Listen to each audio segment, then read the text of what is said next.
I am one of your most loyal and newest subscribers.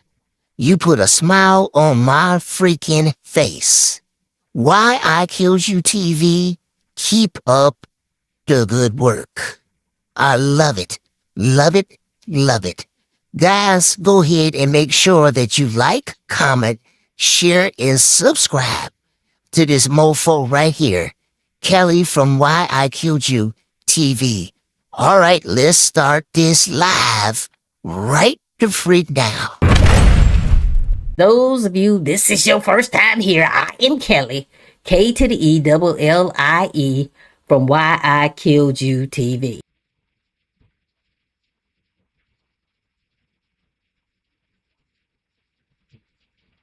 All right, guys, welcome to the camp. Welcome to the camp, guys. I'm just trying to make sure that the audio and everything is right before we get started up in here. Guys, we're going to be talking about the David D4VD case up in the camp. Let me just make sure the audio is fine. Guys, you know what? Some of you have been sending me some very nice messages. And today, I tell you guys, today I won't be able to use that doggone telephone. And guys, we in the dungeon. Those of you who are not familiar with the dungeon, guys, we are up in the dungeon. And you know what, guys? I cannot use the telephone system that I have. Sometimes I allow you guys to call in, but ain't none of y'all been calling in. And the second I don't have a feature, watch, everybody and their mama gonna want to call in, guys. But I do not have that feature going on today. So we won't be able to do that. But we're gonna be talking about this David D4VD case, guys, because this is crazy. We're gonna be talking about the timeline, which is crazy. And let me pop this timeline up here for you guys, so you can see what's going on, because guys, this is like unfreaking believable what's going on with this particular case, guys. It's just, I just don't know what to say. Let's pop up this timeline, guys, so you can see what we're talking about with this little Celeste Rivas Hernandez situation. Guys, you know that David D4VD recently got arrested with his raggedy behind. Thank goodness. And this is the timeline that we're going to be looking at. Now, I'm going to tell you something, guys, and it's getting hot than a mofo up in here, guys. I'm going to tell you something, guys. I never thought, and I sat up there and said it, I never thought that this mofo would get arrested. I never thought it. I never thought it, guys. You know, David, he has like this arrogant thing going on about himself, guys, which I do not like. Guys, come on in here and let's get this started. We're going to wait for a couple of y'all for a little bit. And I don't want to sit up here and rehash the whole doggone case. But guys, we already know what's going on with this guy. Arrogant ass. He sat up here and guys, I gotta say allegedly. I gotta say allegedly because I ain't trying to get sued up in this mofo. But anyway, allegedly, guys, he had been going out with a young girl by the name of little Celeste Rivas Hernandez. And evidently, guys, they had been going out. And there was a 5-year age difference between David D4VD and little Celeste Rivas Hernandez. And guys, this is the part that is really heartbreaking. They had been going out for quite some time. Evidently, they had met each other on the doggone, I think it was the Fortnite website or whatever the case may be. The little gaming thing. I can't stand it, guys. But anyway, evidently they met there, and they had been going out, and they had been going over David D4VD's home, evidently. And you know what, guys? Where's my thing? Anyway, they had been going out over his house. Okay. She had been running away, evidently. Guys, she is from Lake Elsinore. And guys, I got to restart my thing here. She is from Lake Elsinore. Her parents have been cleared recently, guys. Hold on, guys. They have been cleared recently for any wrongdoing whatsoever in the Celeste Rivas Hernandez case, guys. So that's where we are right now. No wrongdoing for the parents whatsoever, even though I believe that the parents, you know, in my opinion, guys, the parents had something to do with all of this, evidently. And I'm not really sure if this is true or not. Evidently, guys, the parents had been getting paid. They had been getting paid, guys, from what I understand. They had been getting paid some money to keep their mouth shut about the little relationship that David D4VD had with little Celeste Rivas Hernandez. And I'm praying that that is not true. Guys, evidently they said they were getting paid to the tune of $10 $8,000 a week to keep their mouth shut, but come to find out, guys, that's not even true. So I don't want to keep saying that, and that's not true, guys. The people that I talk about in my videos, guys, they are presumed innocent until we find out that they mofo behinds are guilty. That's what's going on in this particular situation. So there is the timeline, guys, and those of you who have been following the case, guys, this is very sad because we did not know what timeline to really look at. Celeste Rivas Hernandez, evidently, guys, they have determined that April the 23rd, 2025, that was the day that she was unalived. Okay, there's the timeline, guys. At 8:40 p.m., David D4VD orders a freaking Uber for little Celeste Rivas Hernandez to come over his house, and I think that is sad. He ordered a Uber, and see what I'm saying, guys? And you know what? I get on here and I do a lot of laughing and this, that, and the third with you guys, but I'm gonna tell you the truth. This is sad. He orders a Uber. I laugh about the person who think they can get away with this dumb shit. That's what I be laughing at. But he orders a Uber. Okay, and when you order a Uber, guys, you order it off your telephone. I'm sure he had his credit card. And evidently Lake Elsinore from where he was in the Hollywood Hills, guys, is basically like an hour and a half away. Okay. When the average mofo jumps into an Uber, guess what, guys? You're gonna have a conversation with the Uber driver, right? They were she was in the Uber drive in the Uber ride with the Uber driver, male or female, guys. They have not determined if it was a male or a female, but whatever the case may be, the Uber driver drove her for an hour and a half, so you know it had to be some conversation. And then she was a young girl and pretty girl. And matter of fact, guys, let's pop up her picture while we up in this camp. Okay, pretty girl. Okay, and guys, I'm sure there had to be some conversation. There had to be some conversation when she was in that Uber drive. So she was in there hour and a half. She went from the Hollywood. She went from Lake Elsinore to the Hollywood Hills, hour and a half. Stupid ass David D4VD decides he is going to take his he uses his credit card and his cell phone to order the Uber ride. Okay. So that happened at 8:40 p.m. on April the 23rd, 2025 at 8:40 p.m. Okay. So evidently little Celeste Rivas Hernandez, she arrives at his home at 10:10 p.m. So she arrives in the Hollywood Hills at 10:10 p.m. And then at 10:30 p.m., David texts her. See what I'm saying? He tried to be slick. He tried to be slick.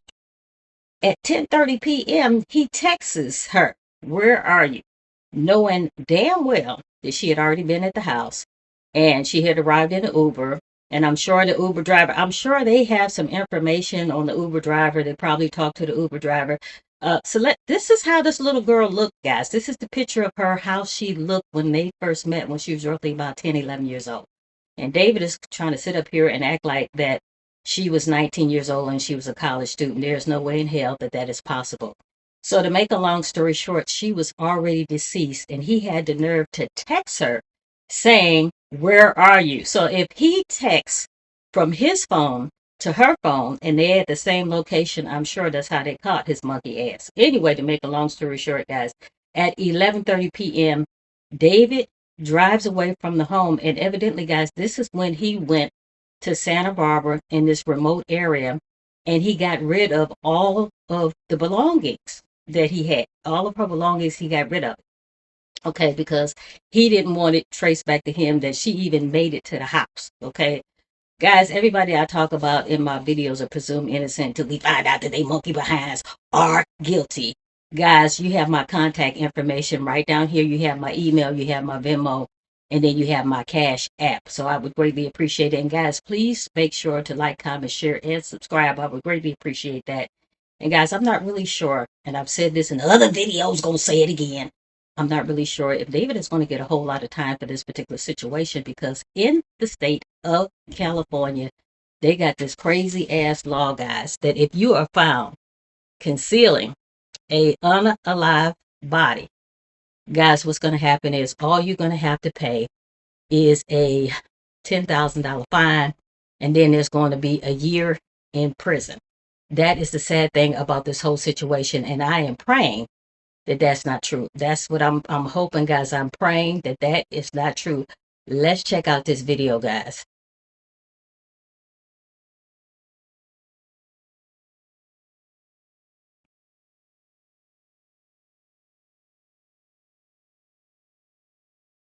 Hold on, guys. Let's get this doggone video to play in here. All right, guys. Can't get this mofo to start here. Hold on 1 second, guys. We got to get this video to starting here.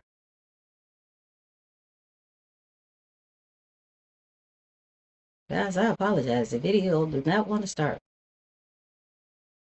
Okay, here we go. Case against the singer David. NBC News has obtained some court documents laying out some of the prosecution's allegations against him, including cutting up the body of 14-year-old Celeste Rivas Hernandez with a chainsaw. Now let's bring in Camila Bernal to walk us through these new details. And a warning, these are very, very disturbing details.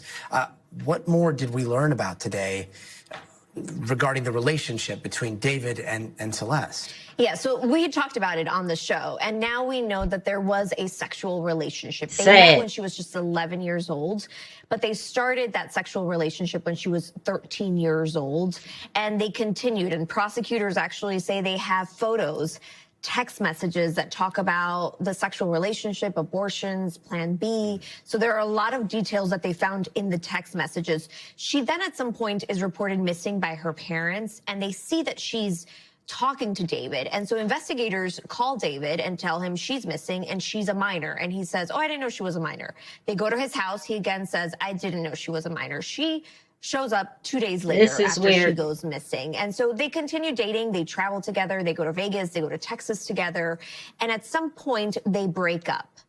But investigators say they still kept that sexual relationship. And then it's April of 2025. They have this big blow up, and she texts him essentially expressing some jealousy and saying, look, I'm going to ruin your career. I'm going to talk about our relationship. He orders an Uber to her house the next day. Wow. She takes that Uber from her house to his house, and investigators say that that night her phone goes blank. There's no activity. Yes. Wow. 2025. It is hard to hear that investigators, jurisdictions are obviously different. We got Justice Jane up in the house. Thank you so much, Justice. I appreciate it. We need to get some justice for this little Celeste Rivas Hernandez. Yeah. But they were checking with David. Yes. When she was missing, then she went back home. Then she's found in his car, in his Tesla, months later. And then we wait months and months and months. And finally, we're starting to see a full picture. And yet that's not the only detail that we learned today, right? Yeah, and again, I want to give that warning in case you need to mute because it is pretty gruesome. So investigators say that they believe when she went to his house, he stabbed her multiple times and stood by while she bled out. Jesus Christ. They also say they have a lot of his Amazon purchases, which were made under another name, but were delivered to his home. Among those purchases are a chainsaw, an inflatable pool, a body bag, and laundry bags that were heavy duty. They also actually have his Postmates order, which was a Home Depot order. He got a shovel and via Postmates. So they have all of this that was delivered to his house. Investigators also say that on Celeste's body, they found pieces of that plastic inflatable pool. They obviously, again, say they have all of these text messages. They have surveillance video of him being the last person to drive that Tesla before he went on tour. They feel like they have a ton of evidence, which was presented in this document today. The defense did not want this to be public, but the judge says this is a public document. So now we have all of this. They've scheduled a preliminary hearing for May 12th. This is sad. But we'll see what happens because there is a ton of evidence against him. So we'll see what his defense team decides to do. Yeah, it definitely sounds like a ton of evidence. And yet the question remains, like, why did it take so long to make an arrest if they had she's Hispanic. So much evidence? Well, they were piecing it together later. We thank you for watching. And remember, stay updated on breaking news and top stories on the NBC News app. All right, guys, we're going to play this other video, guys, because this is really sad. Anyway.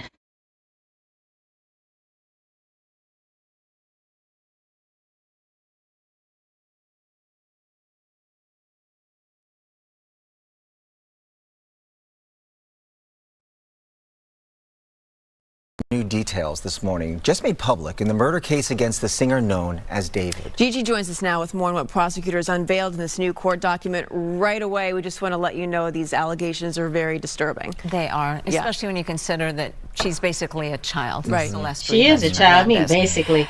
Prosecutors filed a brief yesterday with the evidence they say they have against singer David, whose real name, by the way, is David Burke. They detail what they describe as the horrifying steps that the singer took to dismember and then hide the body of his teenage girlfriend after they say he stabbed her to death last April. Jesus According Christ. to the document, which outlines evidence prosecutors plan to present, the singer-songwriter placed the teenager's body after killing her in a blue inflatable pool in his garage, and this was done to keep blood off the floor.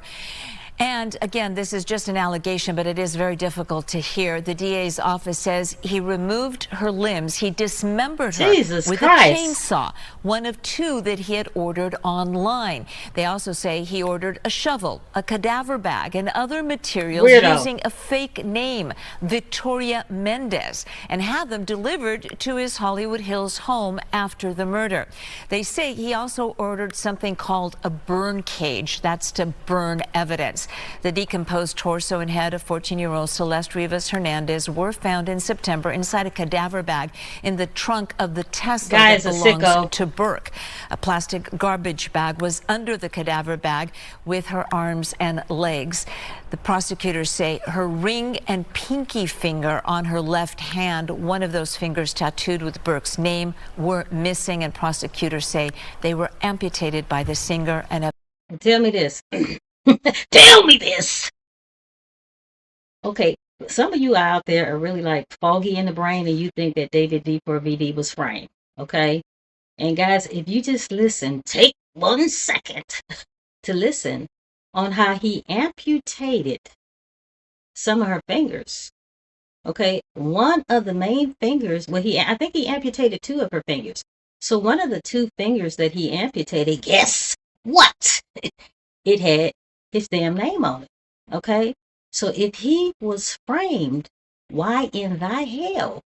Why would the person who's trying to frame him take the very finger off that kid? And I'm holding his finger, guys. I don't even recall what finger that he amputated. But anyway, why in thy hell would the person who's trying to frame him amputate the very finger that could bring this whole situation back to David? See, that shit right there does not make any sense whatever. Okay, those of you who are thinking that he was framed. And guys, let me tell you something. There's a great possibility. I don't know, and I shouldn't say great, but there is a possibility that David D4VD didn't do it.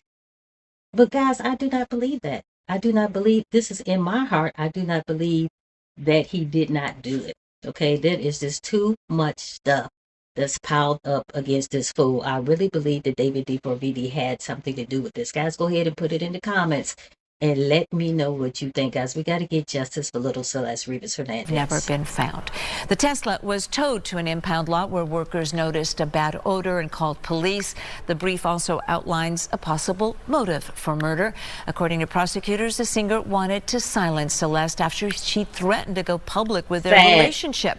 Prosecutors say the pair had a sexual relationship that started when Celeste was only 13 years old. But they claim they had actually been involved since she was 11. Burke has pleaded not guilty to first-degree murder and other charges, and at his April 20th arraignment, David's lawyer said the evidence will actually prove that he did not murder Celeste. Certainly some very disturbing How's that possible? Yeah, in those documents, it also showed that once her parents found out about this alleged relationship, they took her cell phone away, and that he had purchased a separate cell phone to get sent to her at her school.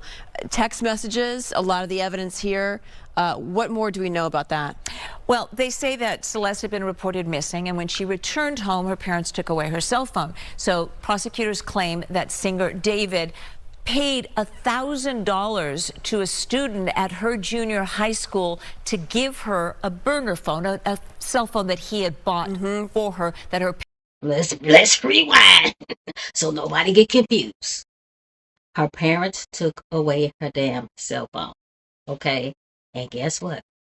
David D4VD went behind the parents, went behind their backs, bought her another cell phone, and then had the cell phone delivered by another student to the junior high school.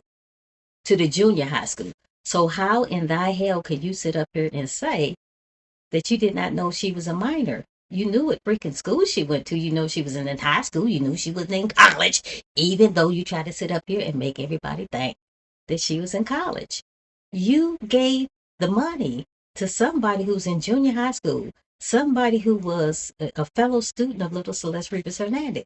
You knew she was freaking underage. Don't play. Parents wouldn't know about, and that he went to all this trouble, and by that point they claim he knew she was a minor. Yes. Because she had been reported missing, and because parents thought she was in this relationship with David, they had sent the sheriff's department to do a welfare check. Right. And they told David, hey, she's, only 13 years old. Exactly. And he said, oh, I had no idea. Yeah, I right. thought she was over 18. No, you didn't. And they say that the cell phone that he gave her was after he knew that she was a minor. Wow. And so they're doing these like digital forensics now. They're combing through all the pictures. They even said that there was child pornography on this phone. Anything else that we know that they've discovered so far from all of that digital evidence? The text messages, they are listed, some of them are listed in detail, and prosecutors say that the text messages discuss a possible pregnancy, a possible abortion, Plan B. This is where we go get his ass. If she was pregnant, and I said this when I first found out about this case. Guys, let's rewind this shit. Let's rewind it. Don't forget to like, comment, share, and subscribe. I would greatly appreciate it. I already said this shit. If David D4BD, if there was any kind of inclination that she was pregnant, or they see any pictures of him and Celeste in the act, I already knew that was going to be his ass. I already knew that's going to be his ass. Guys, they said they found on his cell phone like terabytes of information concerning child corn. Now, you know I can't say the word, guys. Starts with a P, but we going to say corn. Okay, they said it was terabytes of information. And the whole thing in a nutshell, guys, I believe that his ass was already under investigation. He was already under investigation, so he could not jeopardize little Celeste Rivas Hernandez ratting his ass out. That's what's going on up in this camp. And I've said this in other videos. See, but guys, I was a little bit off. I'll be the first one to tell you I was a little bit off. The whole thing in a nutshell, I thought that little Celeste Rivas Hernandez had over his head that there was a great possibility that David D4BD was having a homosexual relationship with his good friend Neo Langston. We already know who that mofo is. That's what I thought. And then, guys, I was starting to think maybe she had it over his head that it was a great possibility that they were having an inappropriate relationship. I had said that later on in the game. Okay, I have said this in video at the mofo video. I've already said this, guys. I already said that Celeste Rivas Hernandez got on that Discord, got in David's Discord, roughly when she was about 10 or 11 years old. I think she was about 10 years old. Guys, I'm going to sound like a broken record, but I'm going to say that motherfucker again. She got in the damn Discord when she was about 10 years old. And I think things got a little rocky when she turned about 14 years old. The reason why I'm saying that is because, and guys, I'm paraphrasing like a mofo, Celeste Rivas Hernandez got into that damn Discord. What's up, Michael, baby? What's up? Anyway, I hope you feel better. Anyway, Celeste Rivas Hernandez was in that Discord up until she was 14 years old. But when she got up there at 10, she didn't say shit. She was just corresponding with everybody else in the Discord. 11, she was just corresponding with everybody in the Discord. 12, 13, she was just corresponding with everybody in the Discord, just like everybody else. But when she turned 14 years old, guys, and I'm paraphrasing like a mofo, she sat up there and said, I am a minor. I am 14 years old. Booyah! Why the hell would she say that at 14 years old, guys? You know why she said that at 14 years old? Because things was getting rocky. Things was getting rocky. That's why she said that at 14 years old. And then here we are today. Guys, everybody trying to fake the funk and act like she was 15. She never got a chance to turn 15, guys. She was found in the trunk of David D4BD's Tesla, decomposing already. When that car got to the tow yard and the tow yard people called the po-po because it was a funky ass smell coming from the trunk. Guess what? Guess what, guys? Guess what?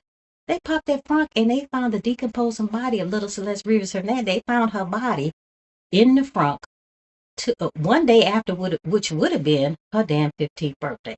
Guys, she never got a chance to turn 15. Celeste Rivas Hernandez got in that Discord, told everybody, I am a minor, I'm 14 years old, because things started already to get shaky with her and David D4VD. You can't tell me no different. That the many text messages are sexual in nature. Wow. And perhaps more importantly, they allege that they had an entire argument via text message where Celeste threatened to discover their relationship, to make it public. That explains some of the charges too. That's, they say, is the motive for murder. Also, I'm Thank curious, you, Justice.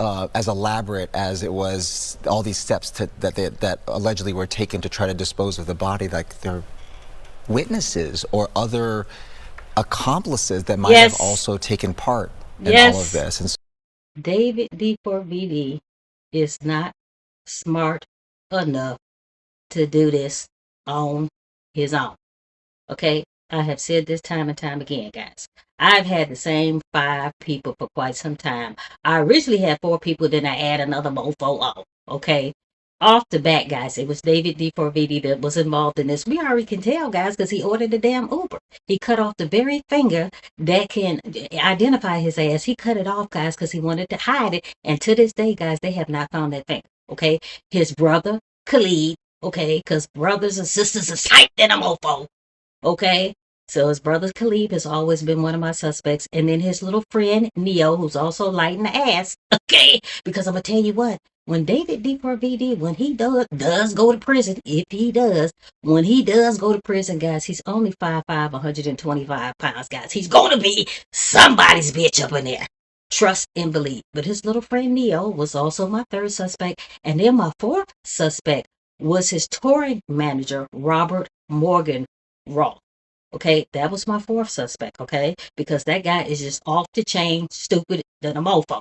In my opinion, guys, we already know he went to the grand jury, he ripped his drawers, he sat up there and said that he didn't think it was his responsibility to call a popo. Now, we don't know at what point he said that.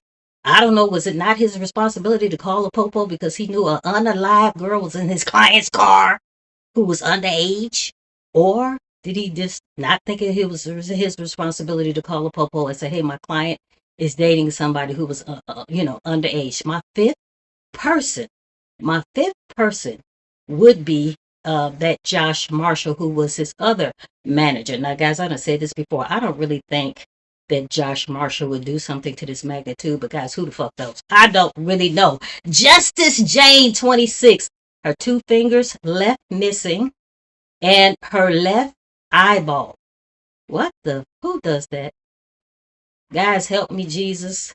Who does that? And I've said this in other videos. Why the fuck did she deserve something like this? Somebody help me, Lord Jesus.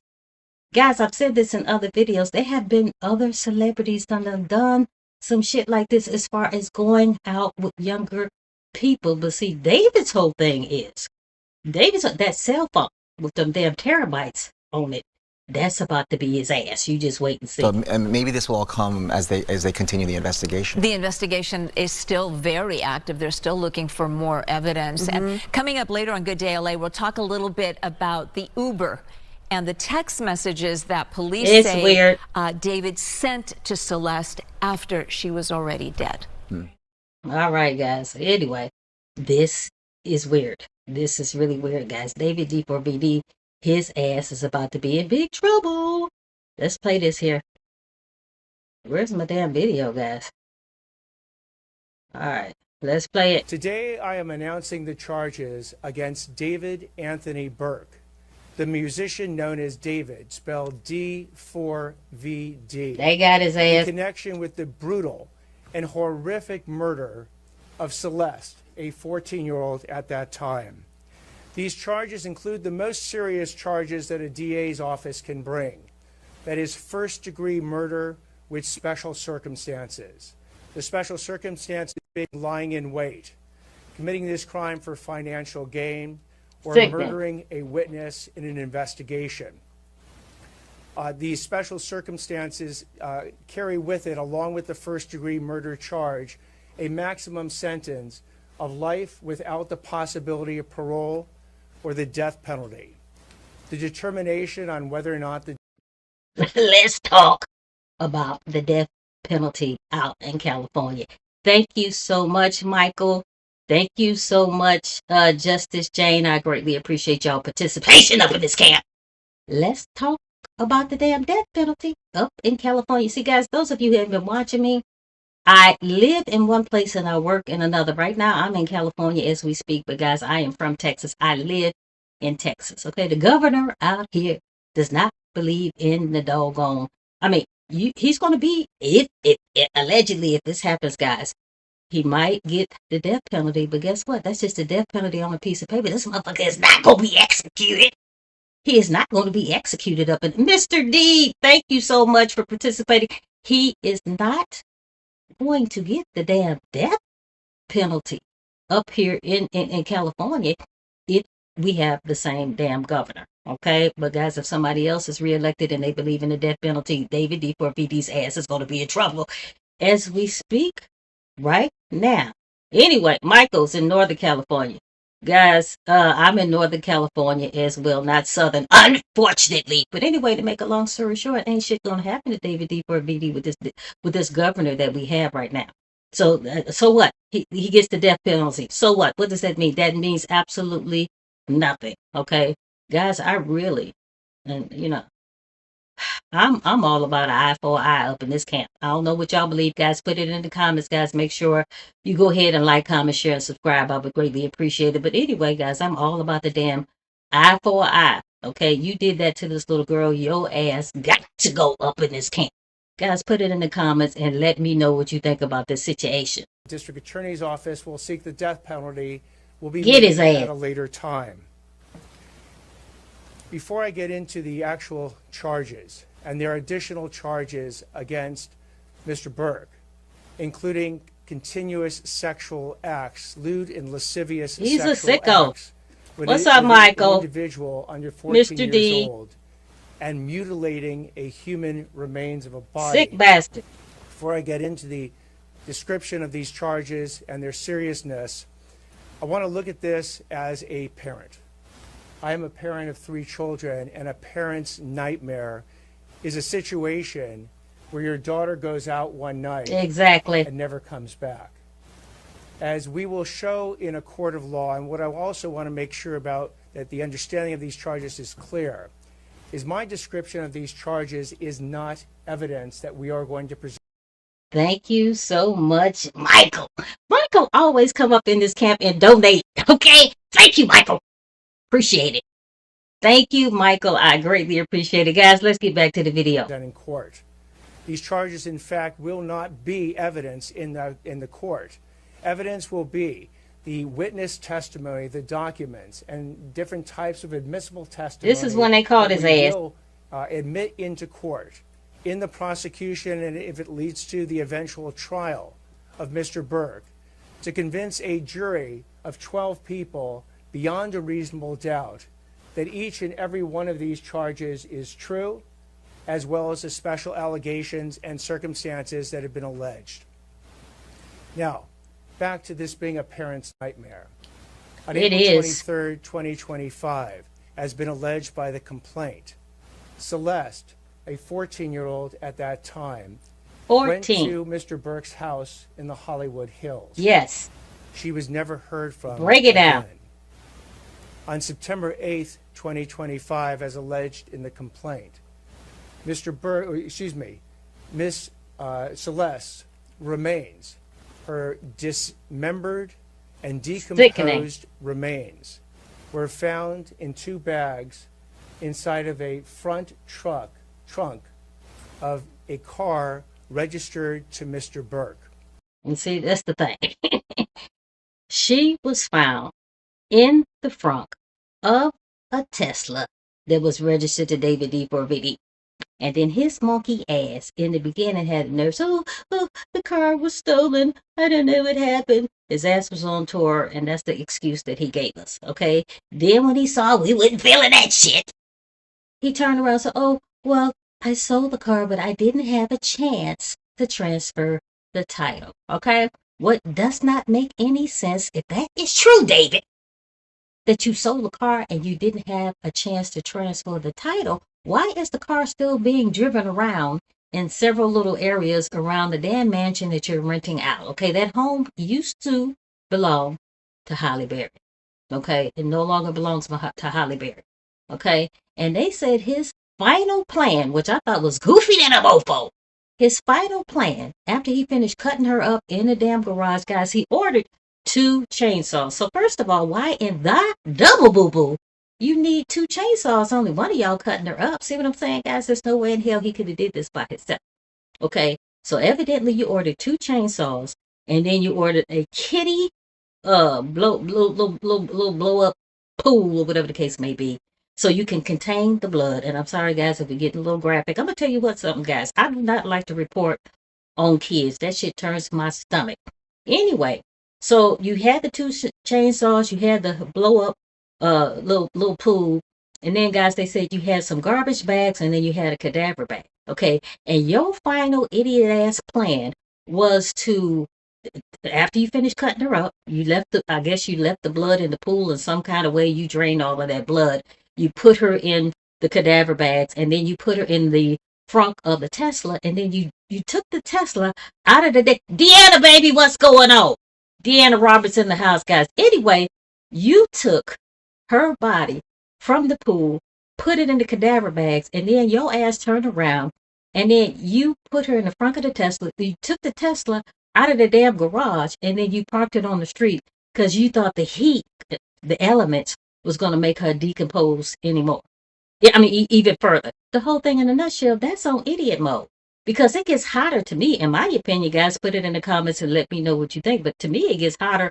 It gets hotter in the damn garage. And that was your final idiot ass plan? And see, guys, the fact that he had those 2 chainsaws, that is telling me that it was 2 of y'all. You didn't do this by yourself.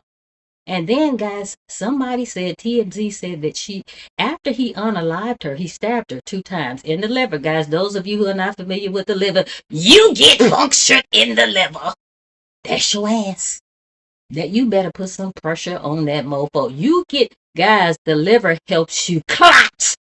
You get punctured in the liver, guys, you better put some serious pressure on that baby right there. She got punctured in the liver. And TMZ sat up there and said that somebody said that David watched her bleed out. Well, who the fuck said that? Somebody had to been standing there watching that. Who in the hell said that part? Okay, somebody had to been standing there watching him watch her bleed out. See, and that's what it makes me think, guys. Put it in the comments and let me know what you think. But that what makes me think that there was a great possibility that it could have been Neo. It could have been Neo there. Okay, and Neo finally ratted his ass out. Remember, guys, Neo had went to the grand jury for only 45 minutes, and everybody thought that Neo, he pled the death.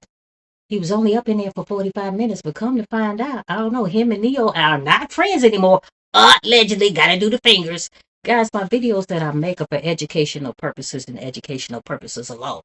Anyway, guess what? I'm starting to think it's a great possibility. It could have been Neo. It could have been Neo. Okay, Michael, who is the Nemo? I'm sorry, Michael, I'm not following you, baby. Help me out. Help me, Michael. Thereafter began an investigation. The investigation was to determine who killed, who murdered Celeste. Yes. Months and months before. That investigation was carried out in unison and in partnership between the LAPD's Robbery Homicide Division and the District Attorney's Office. At every point in the investigation, through the arrest and the filing of charges, the LAPD and the District Attorney's Office have worked in lockstep. There's been no disagreements amongst these entities in deciding how to proceed with this case, ultimately leading to these charges today. So what you have as well with these charges is that, again, there are 3 sets of charges. Okay, looks like Michael is saying it's Neo Langston. I think that's what you're saying, Michael. Anyway, Neo Langston is David D4BD's good friend. Okay, and guys, Please don't talk about, oh, she's on this homosexual tip again. She's talking about gay people. Anyway, to make a long story short, guess what? Neo and David D4VD, guys, they had a very peculiar relationship. Okay? They actually reenacted the scene from the Titanic. Okay, you remember that scene from the Titanic when the actor and actress was at the end of the ship, and then the actor had his arms around her waist, and she was like, you know what I'm saying? They reenacted that. What two grown ass men do that if something's, not peculiar about that shit? No two grown ass men do that. Guys, nothing against gay people. Please do not email me with no silly shit. I'm gonna tell you this right now. I'm gonna chop your ass up.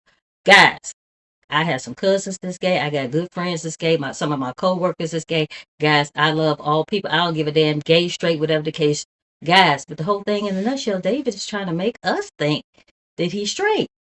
Okay? How are you reenacting the scene from the damn Titanic? That is weird to me. That is what, yes, Michael, I think Neo might have been a damn boyfriend up in the camp. Nothing wrong with that. If that's your thing, do your thing. Okay? But it looks like little Celeste Rivas Hernandez, whatever he was doing, guys, I think that she got tired of his ass cheating on her, whether it's with Neo or a girl or whatever the case may be. I'm thinking that's what happened with little Celeste Rivas Hernandez. Guys, go ahead and put it in the comments and let me know what you think. Had been brought. The first degree murder with special circumstances. And again, those special circumstances are lying in wait. That Celeste went to Mr. Burke's home on the night of April 23rd, 2025, as alleged in the complaint, at his invitation, and again, was not heard from again. Say it. The second is a special circumstance being that this murder was committed for financial gain. As the evidence will show in court, the financial gain was for Mr. Burke to maintain his very lucrative musical career that Celeste was threatening on that particular night. You know what, guys? I'm going to tell you something. I love being a woman. I love being a woman. I wouldn't even know how to be a man. I'm going to tell you that right now. But I love being a woman. But I'm going to tell you something about some of you women. Some of y'all can't keep your damn mouth shut. Especially when you are younger, okay? And I know this for a fact, guys, because I used to run my damn mouth all the damn time, okay? I can't tell you how many whoopings I got from my mama because she said, oh, look, are you going to run out in the street and tell this? Okay? My mother used to say, everything that happens in this house stays in this house. And guys, I tell you what, clear up until I was a teenager, guys, I used to run my damn mouth, and my mother used to give me a whooping, okay? Guys, the whole thing in a nutshell, and I already know what happened with little Celeste Rivas Hernandez. I already know what happened when she got to that house. First of all, this is what happened before she got to the house. They were on the phone arguing. They were texting. And this is how they really got David's ass, because he was texting. But guess what happened, guys? Guess what happened? They got a court order to tap his mofo phone. Okay. And I think David was on the phone running his mouth as well. Okay. So anyway, before all of this happened, before she came to the house, they was arguing on the phone, allegedly texting each other. She's telling him, I'm tired of you cheating on me, whatever the case may be.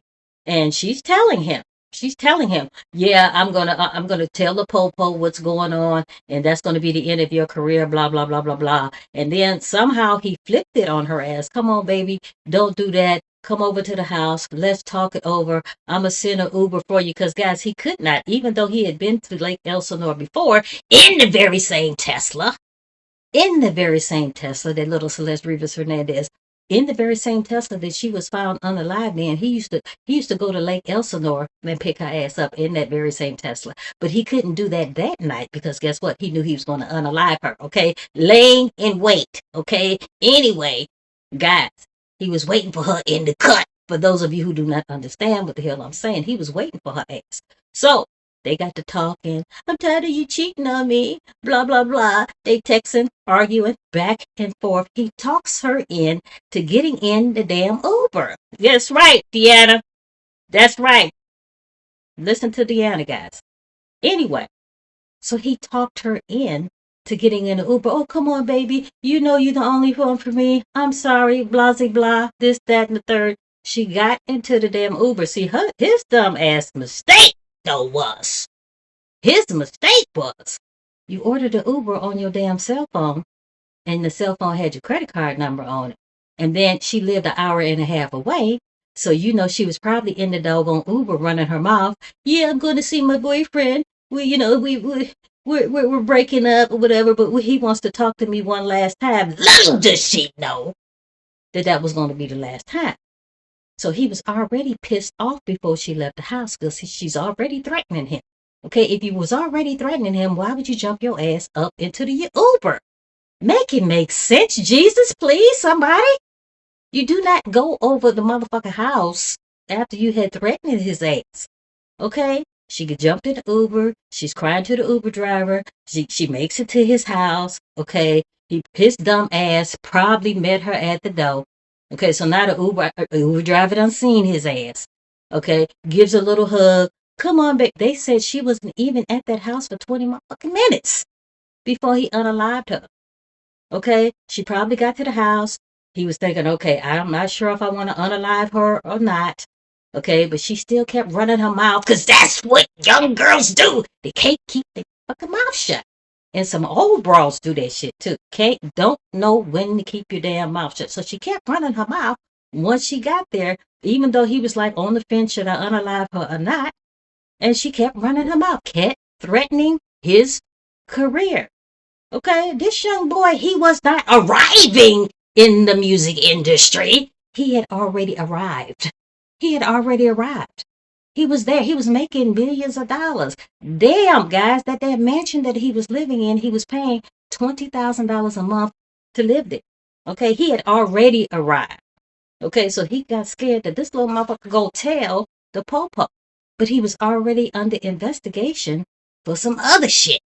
He was already under investigation for some other shit. She was only there 20 minutes. 20 minutes.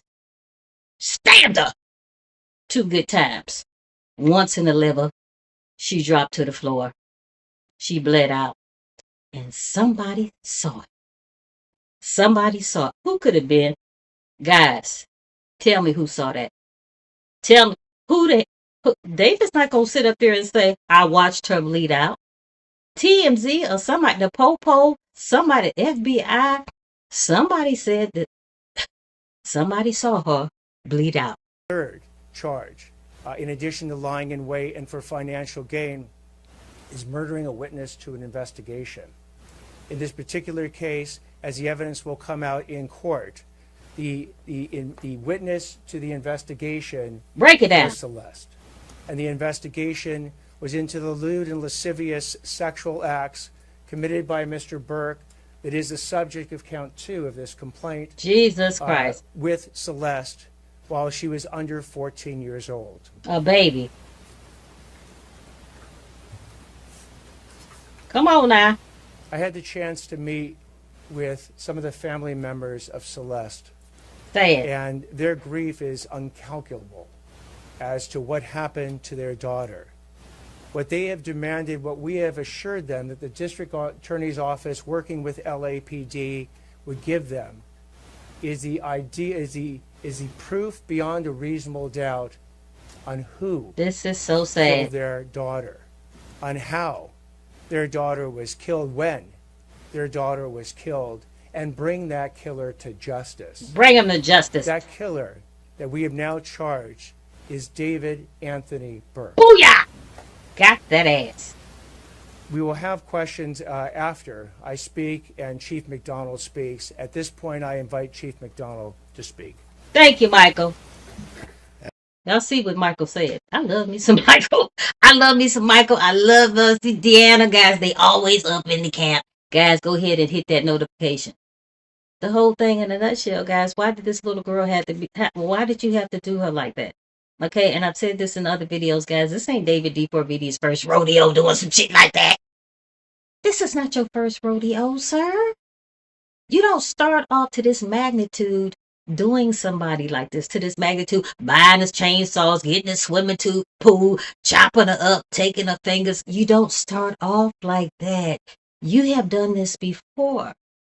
Okay? Normally you start off with a little gerbil, and then you might advance to a little rat or mouse, whatever the case may be. Then you do a cat or a dog or whatever the case may be. Then you might do a larger farm animal or whatever the case may be.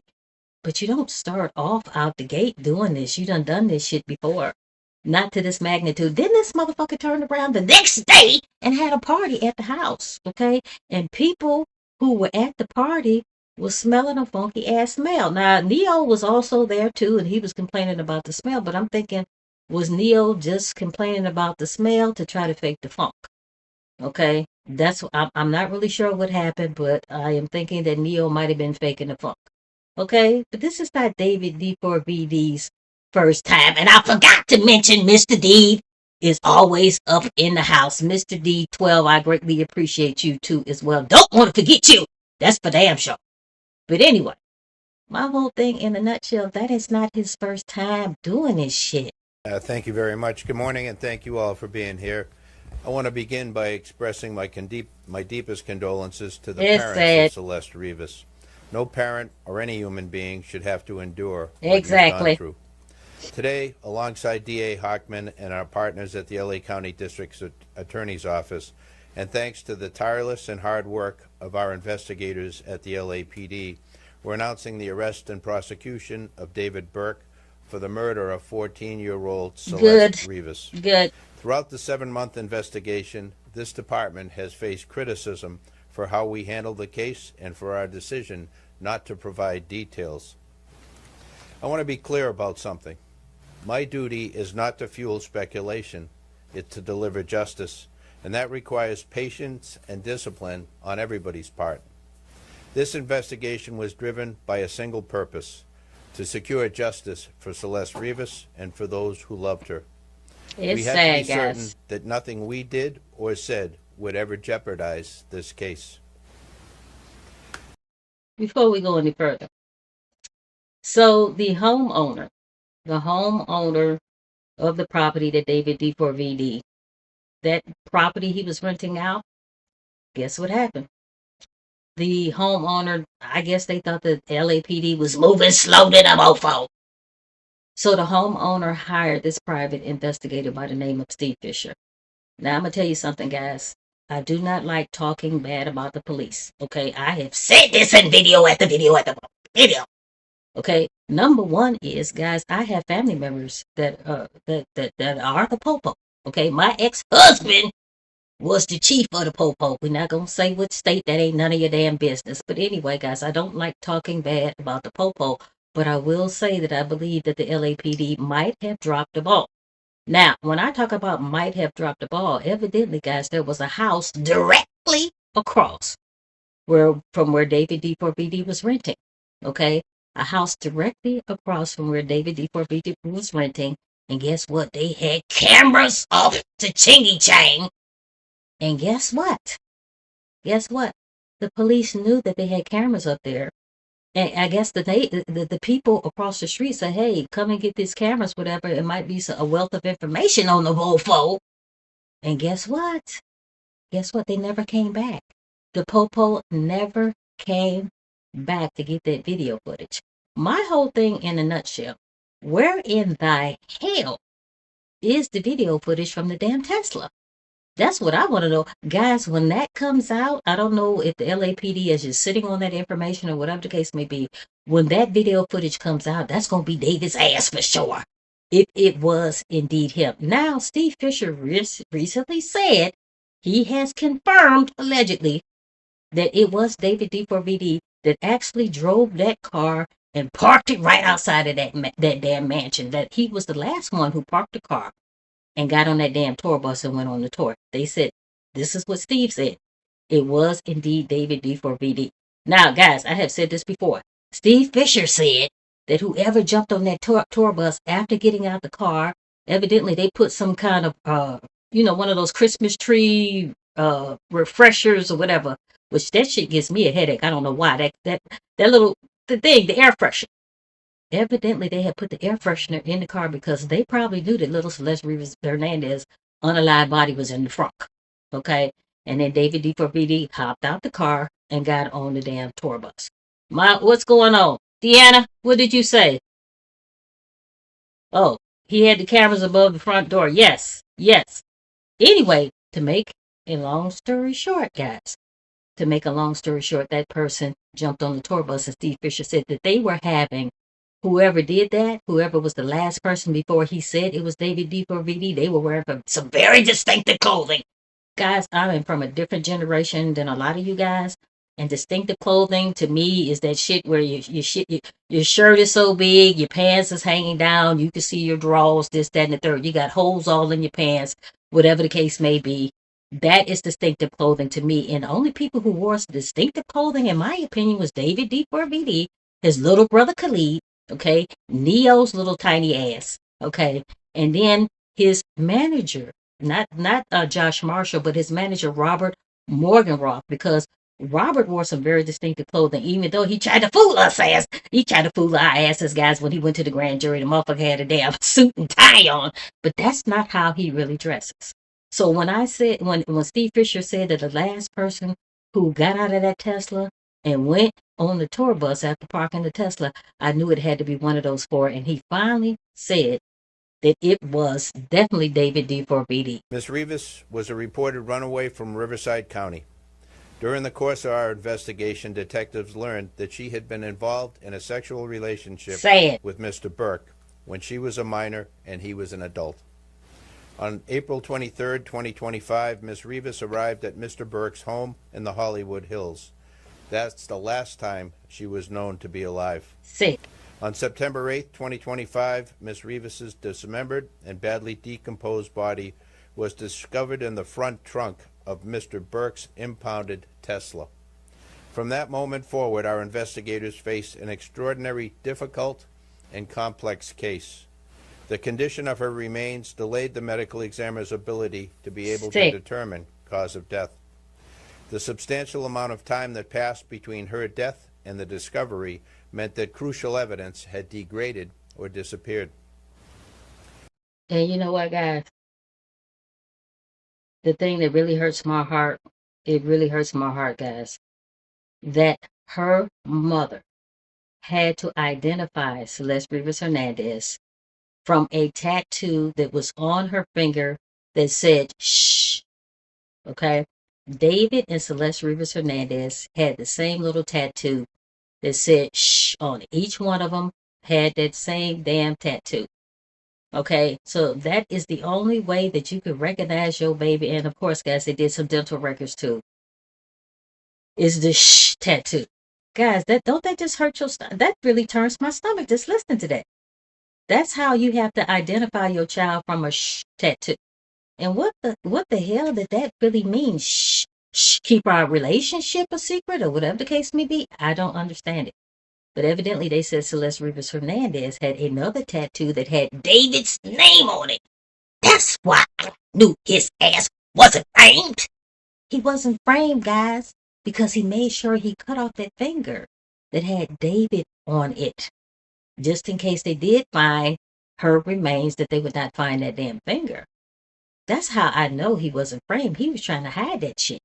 He was trying to hide that shit, and that shit fell through like a mofo. And as detectives worked to uncover the truth, they also had to sift through and debunk a great deal of false information circulating publicly.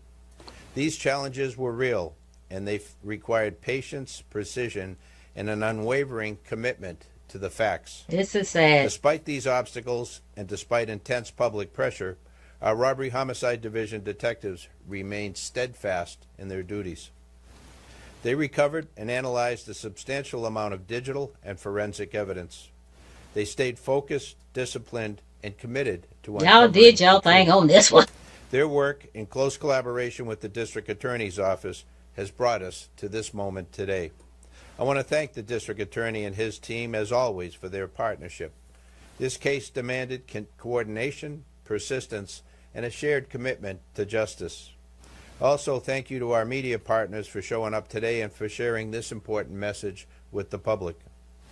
And finally, to Ms. Rivas's family. We cannot undo the pain you are feeling. Our hope is that today brings some measure of accountability and a step in the journey toward healing. Please know that the Los Angeles Police Department remains fully committed to seeking justice on behalf. You know what? Deanna just said something. Why the eye? Because one of her eyes was missing. One of her eyes was missing, guys. Guys, there was also some rumors up in the camp that David D4VD might have been involved in some type of cult. That is weird. That is weird. What did Michael say? Yes, Michael, in writing songs. Guys, that's the whole thing. We already knew. We already knew what David D4VD did to little Celeste Rivas Hernandez because it was in his lyrics, it was in his videos, okay? It was in his artwork that was related to his damn songs, guys. Guys, this mofo made a damn video of him with a bloody shirt on, standing there with a scarf around his freaking eyes, while he sat there and watched two other people putting what seemed to be somebody who was unalive in the trunk, I almost said front, but in the trunk of a car. Okay? That was in your video. And the same thing happened to your ass in real life, but we're supposed to believe that that is a coinky dink? The same thing happened to your raggedy behind in real life, and we supposed to believe that that is a damn coinky dink. Okay? That's right, Michael. Breadcrumbs like a mofo. We got breadcrumbs all over the place, guys, but it looks like we about to get the whole sandwich here in a little bit. Half of your daughter. Thank you. So at this point, we'll take questions. Break it down. What more you can tell us about the fact that she was a witness to the pending investigation, that she reported the abuse, who was doing that investigation? The details of the allegations that have made, particularly with that special circumstance, will be produced in court. Do you believe cause of death and the difficulty it was to determine both the matter, cause, and date?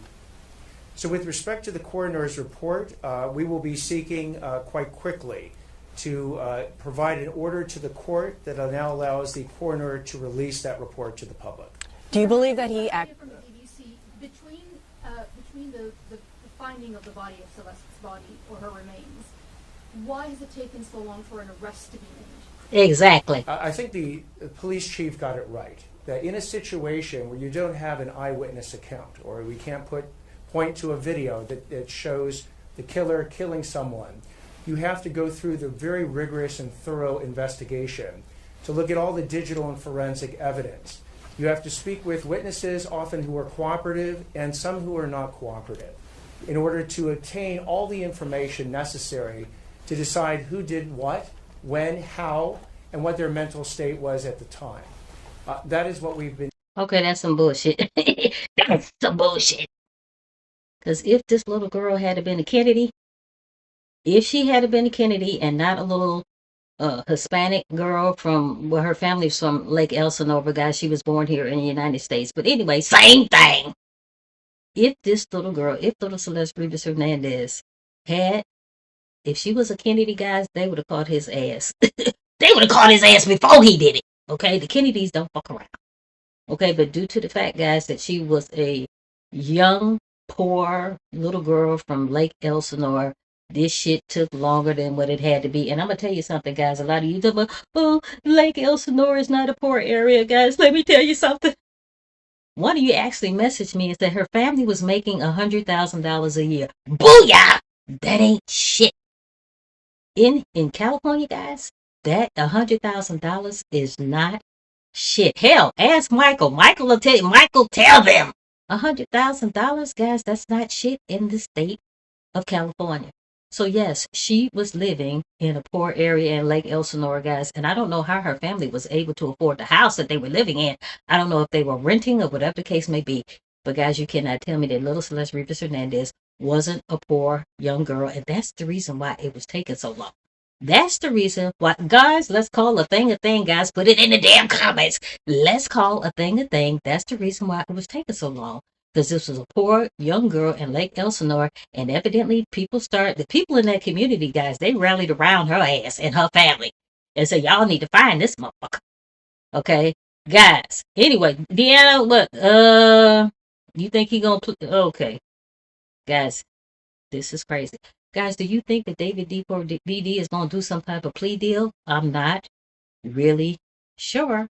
I'm not really sure about that, guys. And I'm sorry that the questions that they are asking, it's can't hardly hear it. But guys, if there's something important, I will reiterate. Doing over the last between September 8th, roughly, and today when we bring these charges on April 20th.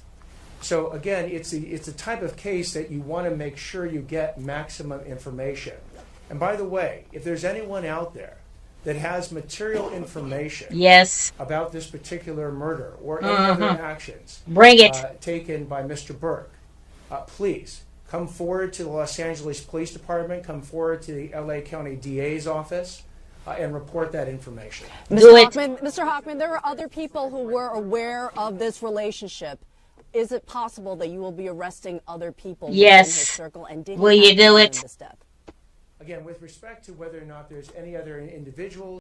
Okay, she sat up there and asked, and I know you can hear her, guys, because it was loud in the mofo. She sat up there and said, was there anybody else involved and any other actions going to be taken against those people? Yes, there had to have been.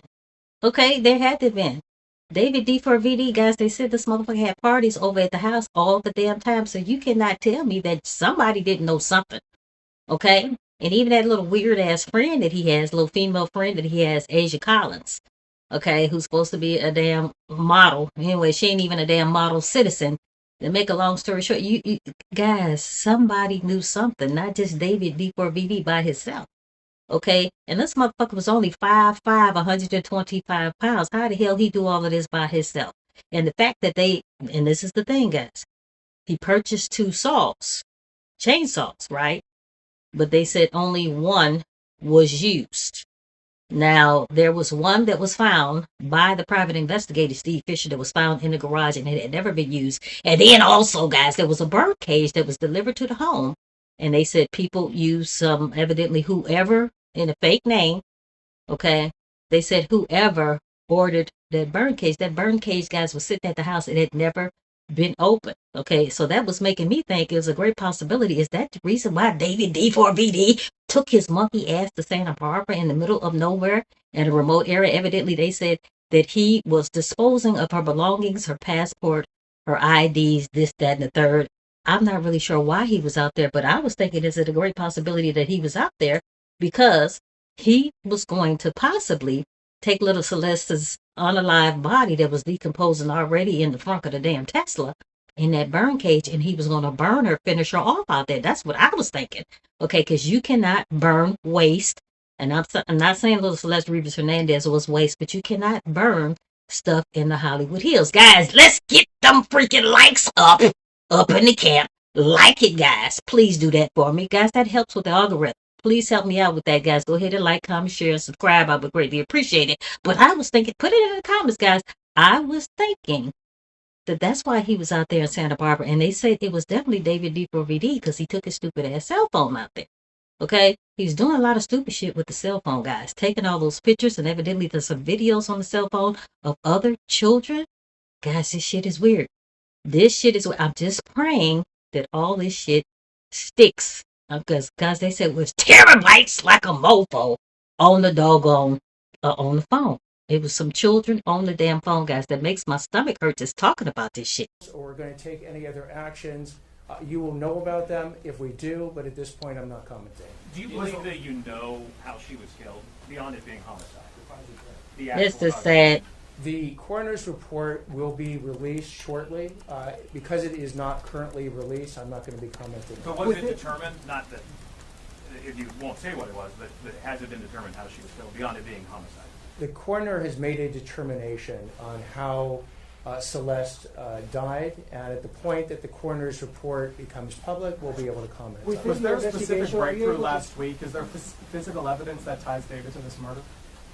There is physical evidence and there is forensic and digital evidence that we intend to present in court to prove these charges beyond a reasonable doubt. Within your investigation, and just to his question, are you able to tell us exactly what the smoking gun is? And also, if you can address the issue of his visit to Santa Barbara, and that, how does it connect? First of all, guys, there's a lot of smoking guns in this damn case. Okay, because they said, and I was thinking, okay, that was kind of like a smart idea that David got that swimming pool to try to contain her blood in it. That was kind of smart. But the whole thing is, what did you do with the blood? What did you do with the blood? Guys, yes, Deanna, this is not a pleasant topic. But what did you do with the blood? Evidently, whatever the hell he did with the blood, guys, they still found her DNA in the damn garage. That's the whole thing in a nutshell. This is sickening. You cutting off her fingers, removing her eyeballs, stabbing her in the liver. Guys is sick. So with respect to the actual details of the evidence we're going to be presenting in court, I'm not going to do that today. As far as the concept of a smoking gun, the smoking gun is the totality of the evidence. Exactly, the totality. Case, whether it's this case or any case, beyond a reasonable doubt. So is there any evidence that you've used other underage girls that you investigated? An investigation is ongoing. If information comes forward on any with respect to any additional crimes, we will certainly investigate it. One more question. One more. There's been so much discussion about the difficulties in this case. The chief talked about it as well. What makes you confident you can prove these allegations? There you go. What makes us confident is the totality of the evidence that has been obtained by the LAPD robbery homicide, by the work that the district attorney's office has done, that has led us to the point where we believe we can prove each and every one of these three charges. This is weird. And the special circumstances and the special allegation beyond a reasonable doubt. Guys, this is weird. And it's sad. It's really sad. For the life of me, I'm not sure why this even had to happen, guys. This is cray-cray. Let's check out this video, guys.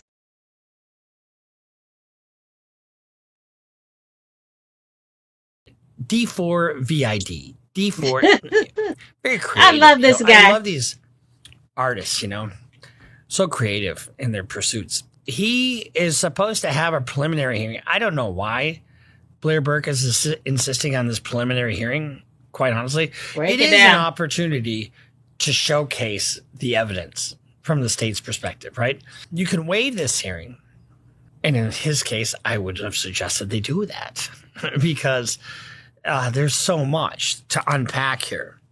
So the people in this case wrote a brief for the preliminary hearing, and it says people's brief regarding preliminary hearing evidence. So let's I'm going to read this, and it's going to seem a little tedious, but we've got pictures to go along with it. And if you're drinking a little bit of white wine, not out of a box, somebody told me that they drink box wine. It's like nails on a chalkboard. Please don't do that. Get your popcorn, put your feet up. Now let's. Okay, guys, before he go any further, I love his ass. I love him. Anyway, guys, I totally agree with Deanna Roberts, 6491. She said he probably had to drain it in the garage, guys, and that's exactly what happened. That's how they found out. Her damn DNA was in the damn garage. Okay, but I'd still say that was the only smart thing that this motherfucker did. That was the only thing that he did that was smart. Guys, my contact information is here, guys. I got my Venmo here. I got my Cash app. I got my email, guys. Go ahead and message me and do whatever the hell you want to do with it. Okay, please, guys, go ahead and like, comment, share, and subscribe. I would greatly appreciate it.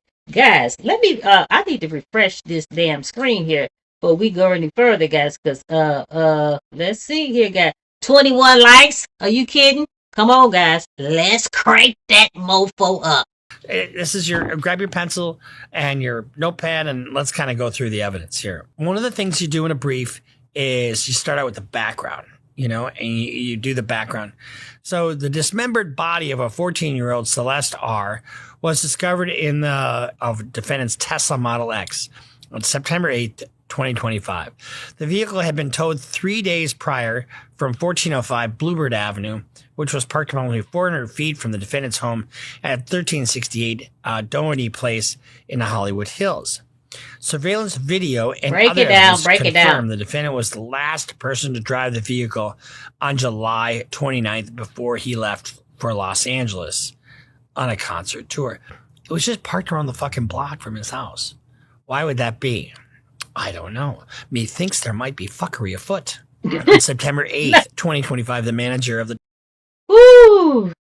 Not the fuckery, guys. Not the fuckery. Okay.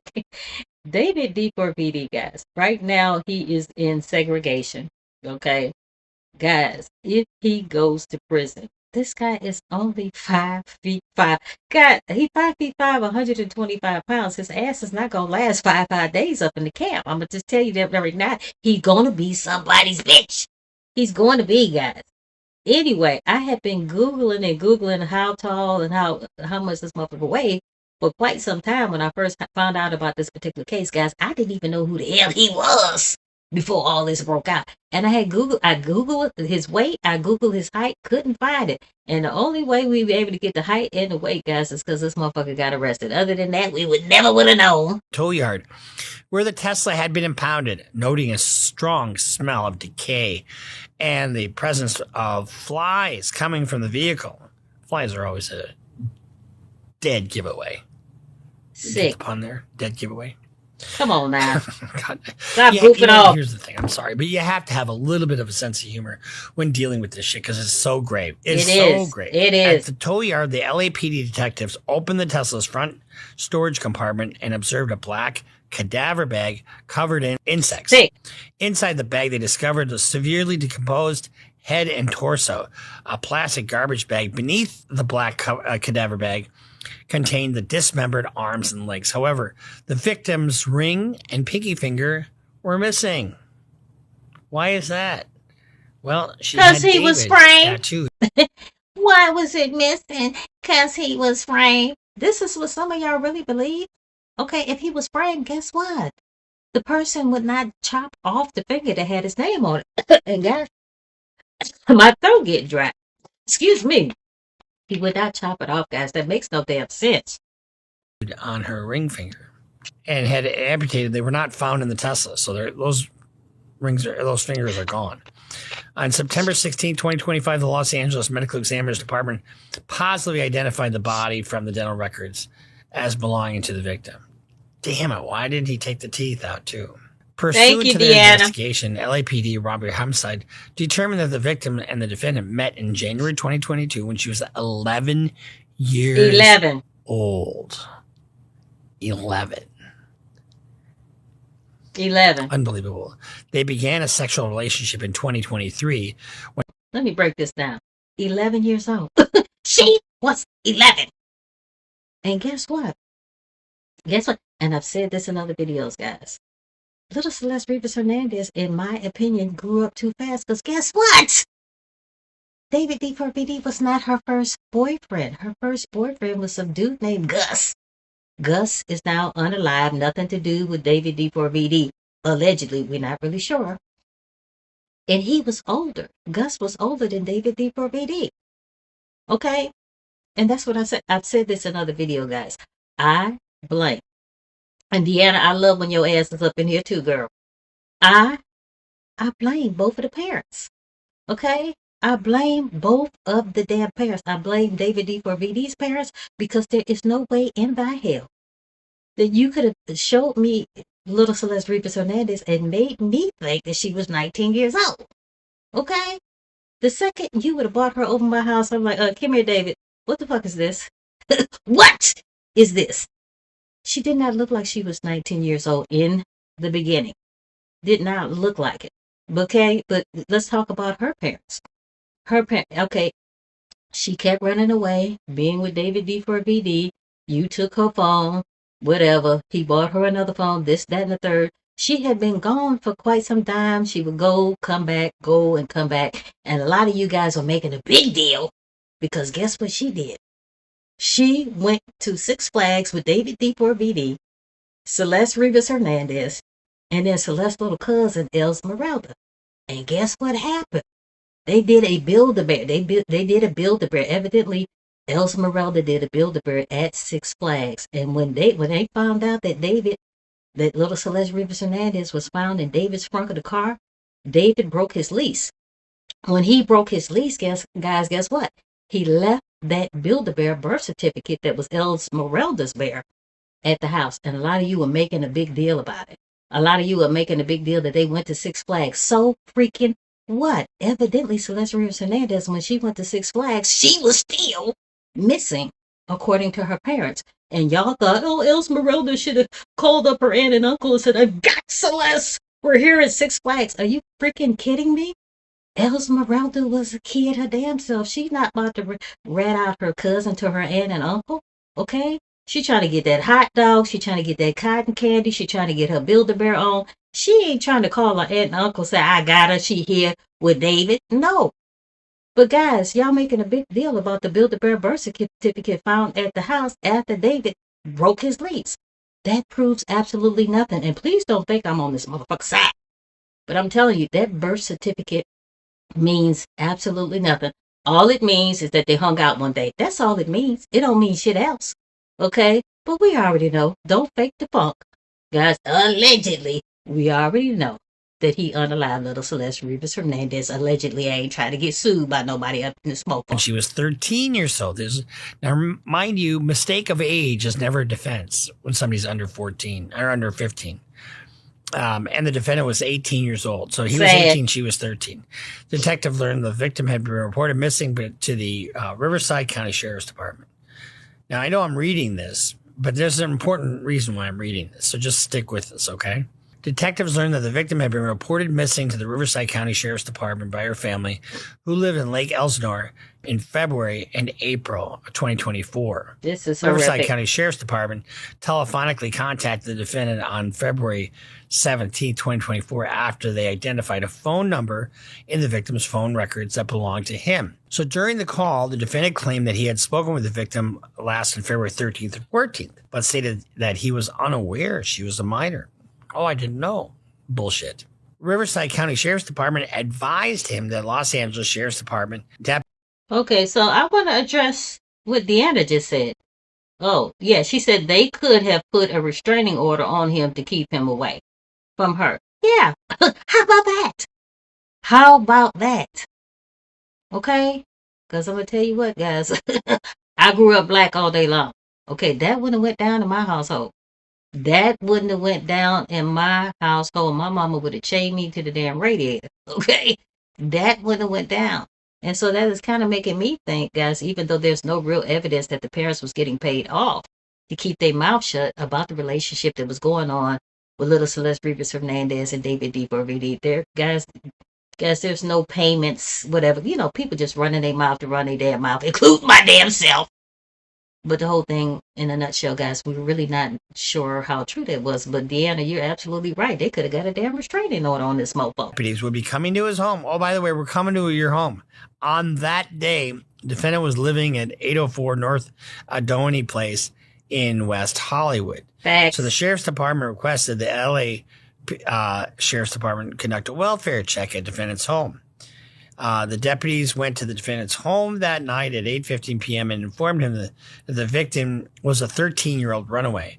The defendant again claimed he was unaware that she was a minor and that he only met the victim once in person in November 2020. How the fuck you unaware of that? How are you unaware that she was only 13 years old when you went to Lake Elsinore where she lived? Because when you found out the parents took the phone, you and her couldn't communicate anymore. You found one of her student friends that's also in the junior high school, and you paid him off. Guys, there's a little still picture of David D4VD. I do not have it, guys, where he is paying somebody some money, evidently to deliver that phone to little Celeste Rivas Hernandez at school. Okay? So how in the hell did you not know that she was underage? That is really weird to me. And I've said this in other videos, guys. All the women in the world. And Celeste Rivas Hernandez wasn't a woman. But all the women in the world, you got to be hanging around in romper room. You got to be dealing with these young little girls. 10, 11, 12, 13 years old is sick than a mofo. And I've said this in other videos, guys. And every time I say this, one of you guys email me. So I'll be waiting for your damn email. My whole thing in a nutshell, guys, when these homeschoolers are weird sometimes, guys. And some of you might be homeschooling your kids. I pray they don't turn out weird in a motherfucker. But these homeschoolers sometimes is weird. They are weird, guys. They don't know how to socialize with other people. And that's what happened with David D4VD. He even said it himself that he became lonely. And the next thing you know, his only outlet was to be on the damn internet. And he started getting on TikTok and that Fortnite gaming website. And then next thing you know, he met little Celeste Rivas Hernandez. He said his friends started dropping off. Okay? The friends don't want to play at school and then try to come home and entertain your ass too because you homeschool. Okay, guys, I'm telling you, when people homeschool their kids, sometimes they don't know how to socialize. Okay, even at the age I'm at now, guys, I could tell a motherfucker, if they have been homeschooled, guys, I could tell it, even if they as old as my motherfucking ass is. Okay, guys, it is strange. When you homeschool the kids, sometimes they don't know how to interact with other people. And I think this is what happened with David D4VD. So he's lying to the cops, right? Good night, Deanna. Oh, no, that's Michael. Or didn't know she was. Good night, Michael. Good night, baby. See you next time. Have a good night. I thought that was Deanna leaving. All right. Minor is immaterial.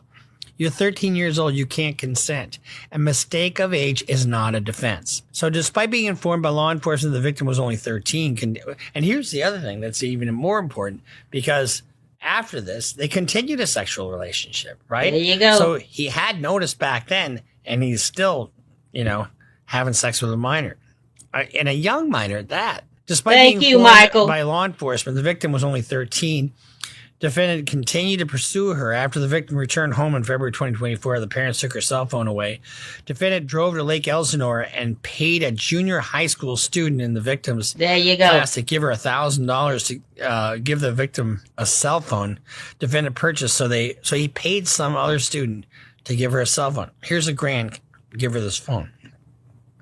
Throughout 2024, the victim spent a significant amount of time with the defendant, including summer weekends at his home in Hollywood Hills and traveling with him to Las Vegas. Now, take a look at this. We've got these text messages here showing, hey, I'm about to have a baby. And then this supposedly is his hand on Celeste's leg. And they're talking about pregnancy. And she does threaten to expose him down the line. And is that the reason he did this? We'll see.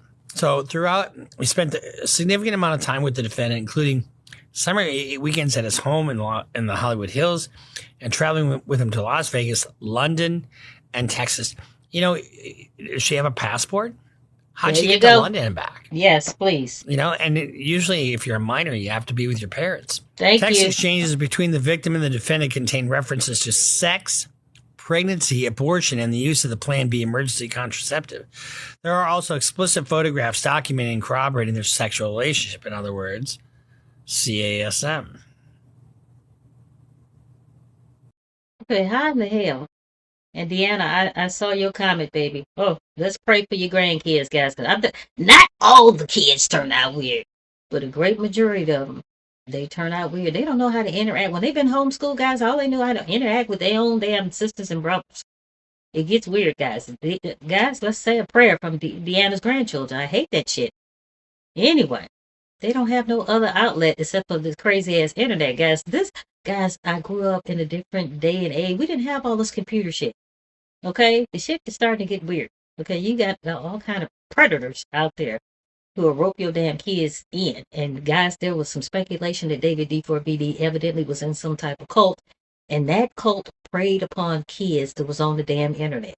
And I'm thinking this is how he roped in little Celeste Rivas Hernandez. Guys, this shit is sad. It really is. And that's illegal. That's, we know what that is. CASM. CSM. Yeah. Anyway, I didn't know what it stood for either.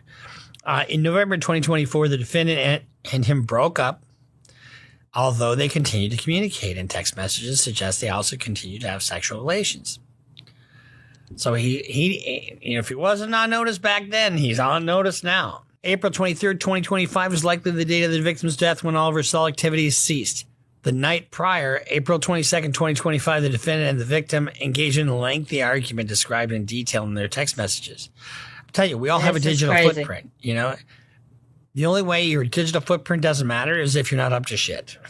She became extremely upset and threatened to disclose damaging information about her relationship with the defendant to end his career and destroy his life. I'm going to fucking ruin you. Here's the young girls and some old broads too don't know when to keep their damn mouth shut. Okay? Guys, don't take no damn advice from me because I'm divorced like a mofo. But I'm telling you, if you about to break up with a man, keep that shit to your motherfucking self. Keep it to yourself. Don't tell her, I'm leaving you, I'm sick of you, this, that, and the other. You don't wash my car, you don't put no gas in my tank. Keep that shit to yourself. Okay? Wait for that motherfucker to work and then leave like a thief in the fucking night. Okay? That's what you do. Don't be warning these motherfuckers what you about to do.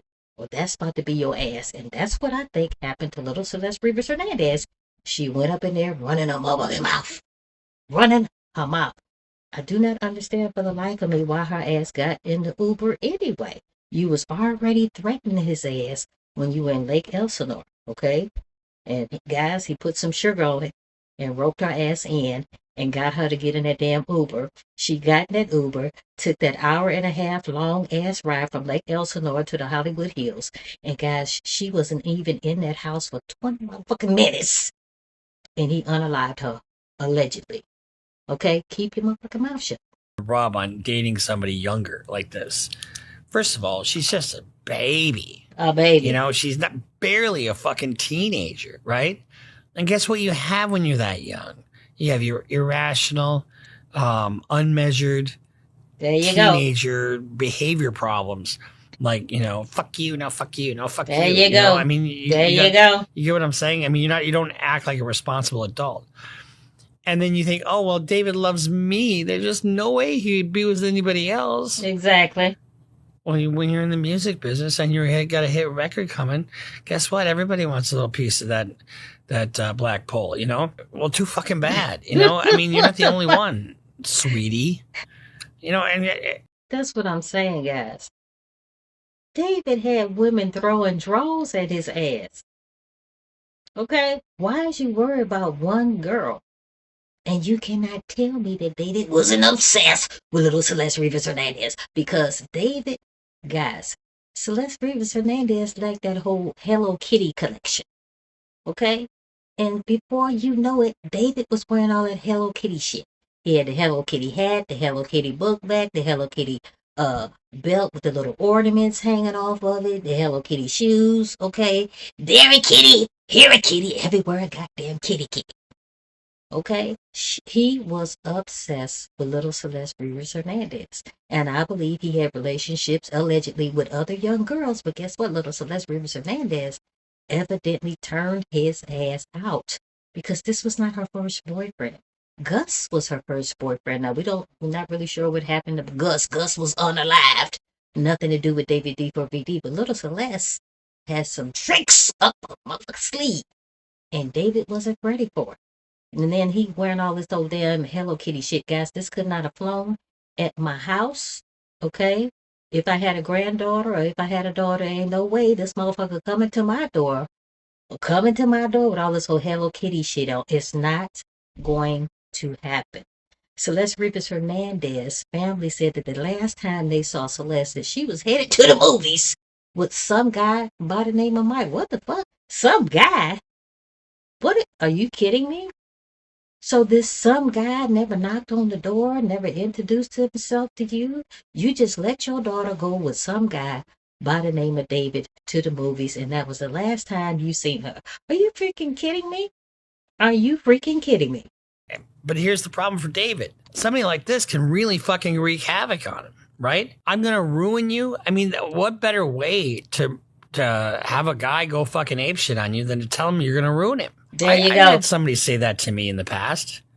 And you know what I tell them? What? Fucking bring it on. There you go. Bring it on. I don't give a shit what you say or do, but did I dismember there you that person? Go. Did you? You'll never know.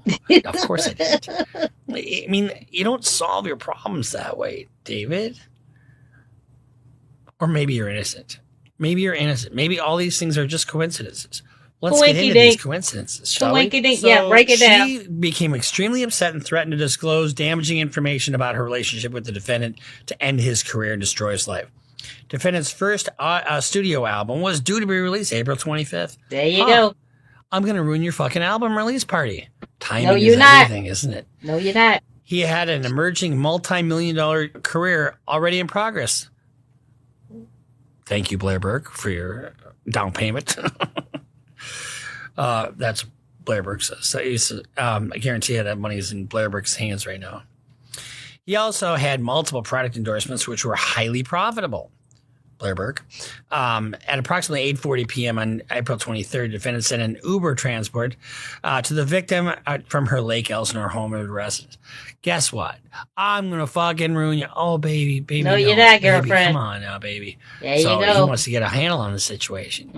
So he is not going to have her over and smooth things over. He's going to get her over and eliminate her. There you go. They communicated before and after the Uber ride, which dropped her off at the defendant's Hollywood Hills home at around 10:10 p.m. At approximately 10:30, defendant sent text messages to the victim inquiring where she was. Faking the funk. One of the things people do a lot in kind of... When she got out of that Uber and got into that house, she was only there 20 minutes. And he messaged her, where are you at? Like her ass ain't never show up at the house. That's what he did. But you know what his dumb ass did? He forgot. You're messaging her from your phone to her phone, and the phone is in, both of the phones is in the same location. You see what I'm saying? And guys, let me tell you something. I get up here and I shits and giggles with you guys. But I'm going to tell you something, guys. I am never here to make fun of the deceitant. I'm making fun of these dumb motherfuckers who think they can get away with something like this. I am laughing at people who think they can unalive people and get away with it. Okay? His dumb behind let her get out of the damn Uber. She only been in the house 20 minutes. He unalived her, took his phone and messaged her phone, where are you? The phone, both of the phones is in the same location, you dumb motherfucker. It's in the same location. That's how they getting your dumb ass.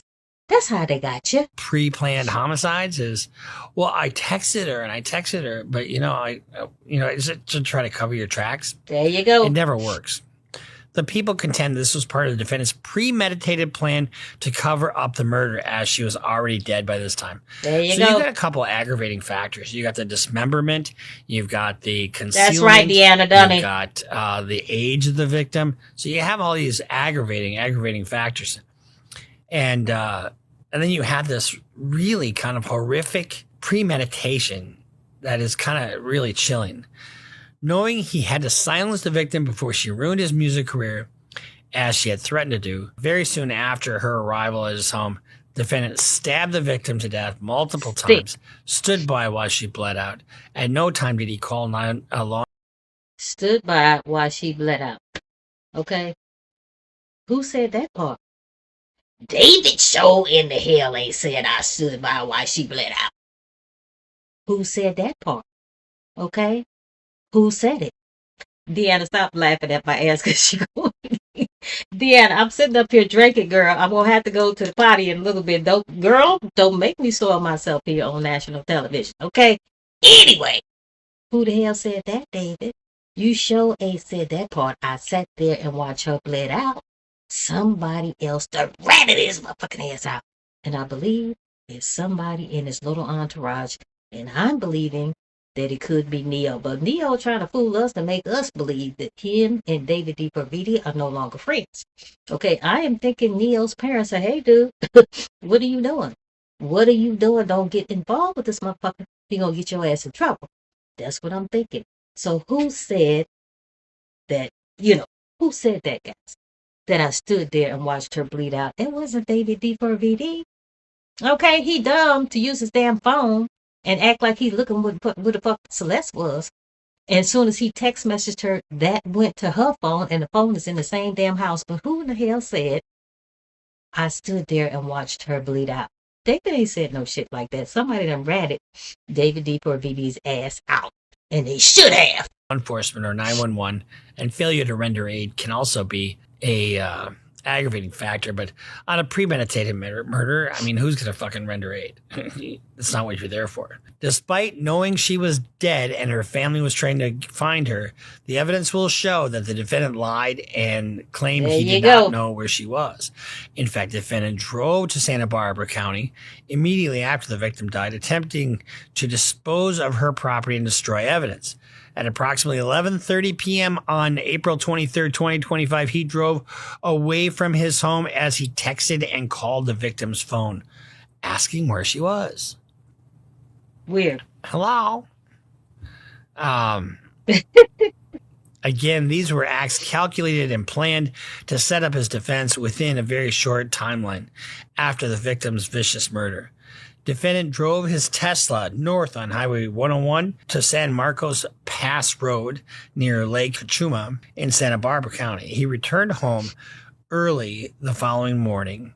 And you know what I want to say, guys? So he had some of her belongings and he took it to Santa Barbara. But they don't mention anything about the damn cell phone. They just said that David D4VD had his own damn cell phone and he was in the middle of Santa Barbara. So if he's still texting her while he's standing in a remote area in Santa Barbara, where is that cell phone? Where is Celeste's cell phone? Is it still at his house? Because you see what I'm saying? Dumb shit on top of dumb shit on top. It's piling up, guys. It's starting to stink like a motherfucker in here. Okay? So if he's texting her from Santa Barbara, where is her phone? Does he have the phone too? Because if he has the phone, then guess what? It's still pinging at the same damn dumbass location. See what I'm saying? Slow bus. This motherfucker on the slow bus. If you are texting her while you're standing out there in Santa Barbara and you have a phone, it's pinging at the location, the same location. If you are texting her and the phone is at your house, it's pinging at your house. You see what I'm saying? Oh my God, guys, this is weird. Before going to the radio interview for the release of the album that week, he sent 2 additional texts to the victim's phone that day, which obviously went unanswered because she was already dead. So that's the other thing that people do is, okay, I sent these. She's not responding. I'm not going to send anything more. Guess what? If you're in a relationship and you don't hear from your significant other, guess whose phone gets blown up? Why wouldn't he call? Say, have you seen Celeste? Would you call anybody? I mean, you would go ape shit, right? There you go. And even if you were broken up, if you couldn't get a hold of somebody like that, you'd still care about him. But if you know she's dead, there's no sense in doing that. So he returned the following morning, April 24, 2025, before going on the radio interview for the release of his album that week. He's stupid, He sent Deanna. 2 additional texts to the victim's phone that day, which obviously went unanswered because she was dead, and the defendant never attempted to contact her again. Tellingly, defendant subsequently purchased tools to carry out his plot to dismember and dispose of the victim's body. Idiot.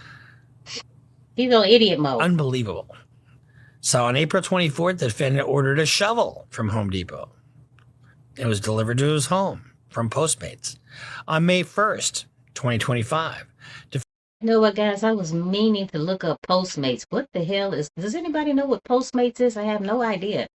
I'm not sure what Postmates is. It sounds like something I need to use. Guys, if you know the answer, put it in the comment. I need to look that shit up. I don't know what Postmates is. Defendant ordered and subsequently received an Amazon package with 2 chainsaws to his home. Wow. 2 chainsaws. What is David fucking doing with chainsaws? Oh, got some brush. You got to clear some brush. Deanna. Unbelievable. The defendant then subsequently delivered through Amazon a body bag. Body bag. I didn't know you could order a fucking body bag. And some heavy. So anyway, guys, only reason why I know you can order body bags from Amazon is because I know a lot of people. I have a lot of guys. I'm a nurse. Okay, nurses love dogs. Okay, including myself. I got 3 dogs. I used to have 4, but I know for a fact that you can get a body bag from Amazon. And a lot of nurses, once their dogs pass away, guys, they still want the dog at the house in the damn backyard. And a lot of them get the doggone cadaver bags and they put the dog in there and they dig a little hole, whatever the case may be. That's the only reason why I know that you can get a body bag from Amazon. My whole thing is, guys, why in the hell, why did you have to do her like that? I know I keep saying that, guys, but why was this even necessary? Okay? You already had some more cases on your raggedy ass. You already had some more cases on your ass. And then you're going to lure her over to the house.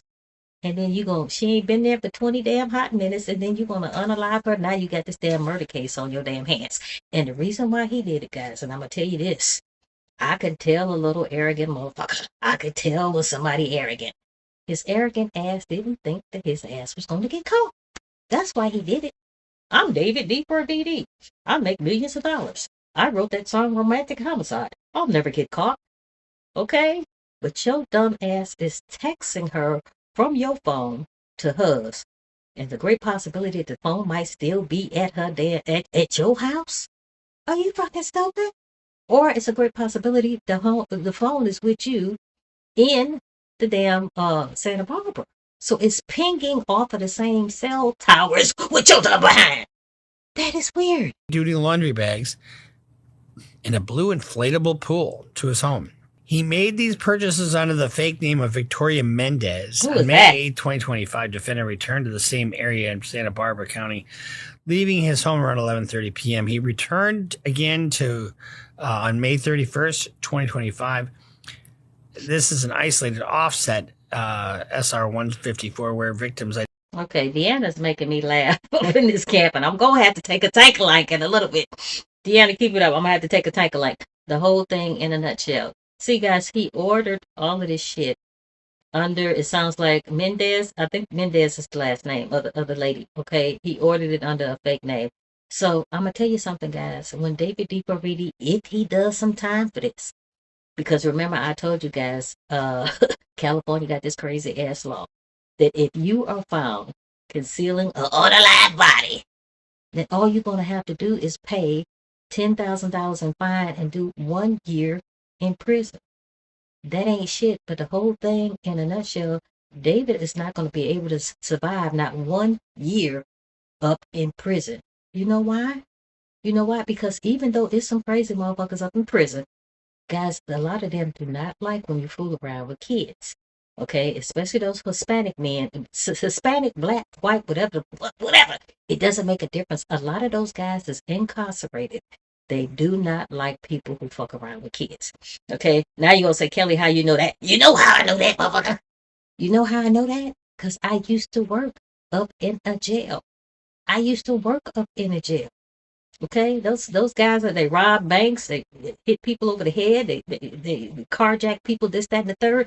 But if you're talking about fucking around with a kid, oh my God, they will flip the shit on your ass. David is not gonna last 2 hot days up in there. When they already know, guys, shit, those motherfuckers, all they do is watch television up in there. They gonna get his ass. He's not gonna be able to last 2 hot days up in that camp. Trust and believe when I tell you. Identification was subsequently discovered in January 2026. Additionally, on July 7, 2025, defendant ordered and subsequently received from Amazon a burn cage. A burn cage is this, I don't know what he didn't burn her, but was that his plan? To incinerate the body? I don't know. The defendant took horrifying, and so what I'm reading to you right now is coming from the government's brief before the preliminary hearing. Hey, judge, here's kind of a preview of what we think the evidence is going to show. That gives the judge a handle on what's going on. So the defendant took horrifying measures to destroy and discard the victim's body after placing her body in a blue inflatable pool to prevent her blood from spilling onto his garage floor. The defendant used a chainsaw and perhaps other tools to cut off her limbs.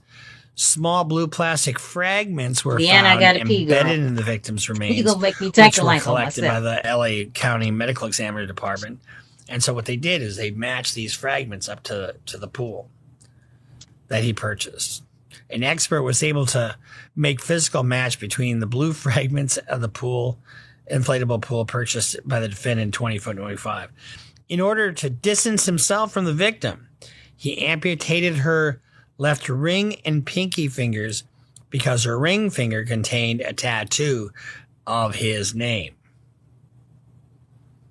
Her fingers have not been recovered.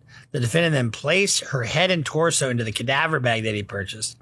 He placed the limbs in the garbage bag, then he deposited that in his front trunk, laying the cadaver bag on top. For several weeks or possibly months, the defendant left the victim's body to decompose, and we all know what happened after that. He gets towed, and then the manager of the tow lot smells, some flies around and smells like a fucking dead body. Well, if it smells like a dead body, it probably is. So they executed a search warrant on his home, and inside the garage, the detectives discovered evidence consistent with the dismemberment of the victim's body in the inflatable pool, which contained multiple linear cuts. Several biological samples, which tested positive for blood, were collected within the garage. So he put her in this small pool and cut her up in there. And why wouldn't he get rid of the pool? I don't know. Unbelievable. So we photographed depicting the victim naked, as well as she was engaged with the defendant's sexual activity when she was 13. So they got CSAM, child sexual abuse material. That's what we're talking about here. So the photographs themselves will not be presented. While all possible charges that could be proven were not filed, the CSAM is proof of their ongoing sexual relationship while the victim was 13 and 14. So this is a murder case. This is not a child case involving pornography. Okay, it's not that kind of case. But it certainly could be. And production of child sexual assault material is really a bad thing. And the guidelines for that are through the roof. So this attorney, who I love his channel.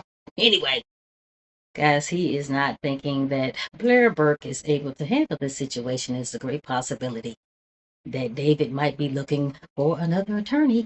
Okay. I'm not really sure what's going to be going on with Blair Burke, but guys, we're going to find out on May the 26th what happens up in this camp. Guys, go ahead and comment. Go ahead and push the like. Guys, the like button, believe it or not. And guys, I'm looking at it. Okay, guys, I'm going to refresh this because I swear, oh God, if I only got 24 likes, guys, I'm getting pissed that I'm over. I got 24 likes, guys. Raise up the damn likes. Raise it up, guys. Would you please? It helps with the algorithm.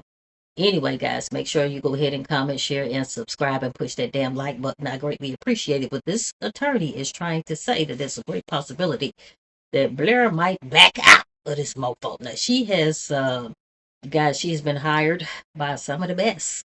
Queen Latifah, Mel Brooks, Kanye West, goofy ass, what's his name? Weinstein. Okay, even though Weinstein didn't get off. Anyway, guys, I'm not really sure if she's equipped to handle what's going on with D4BD's monkey behind. So then we got numerous text messages between the defendant and the victim, evidencing their sexual relationship, pregnancy, abortion, and the use of Plan B contraception.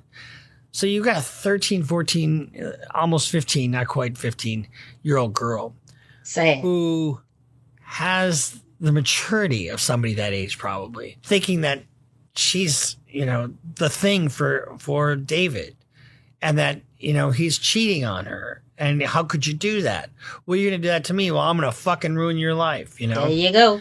And so what does he do? That's motive. And they don't have to prove motive, but that's motive right there.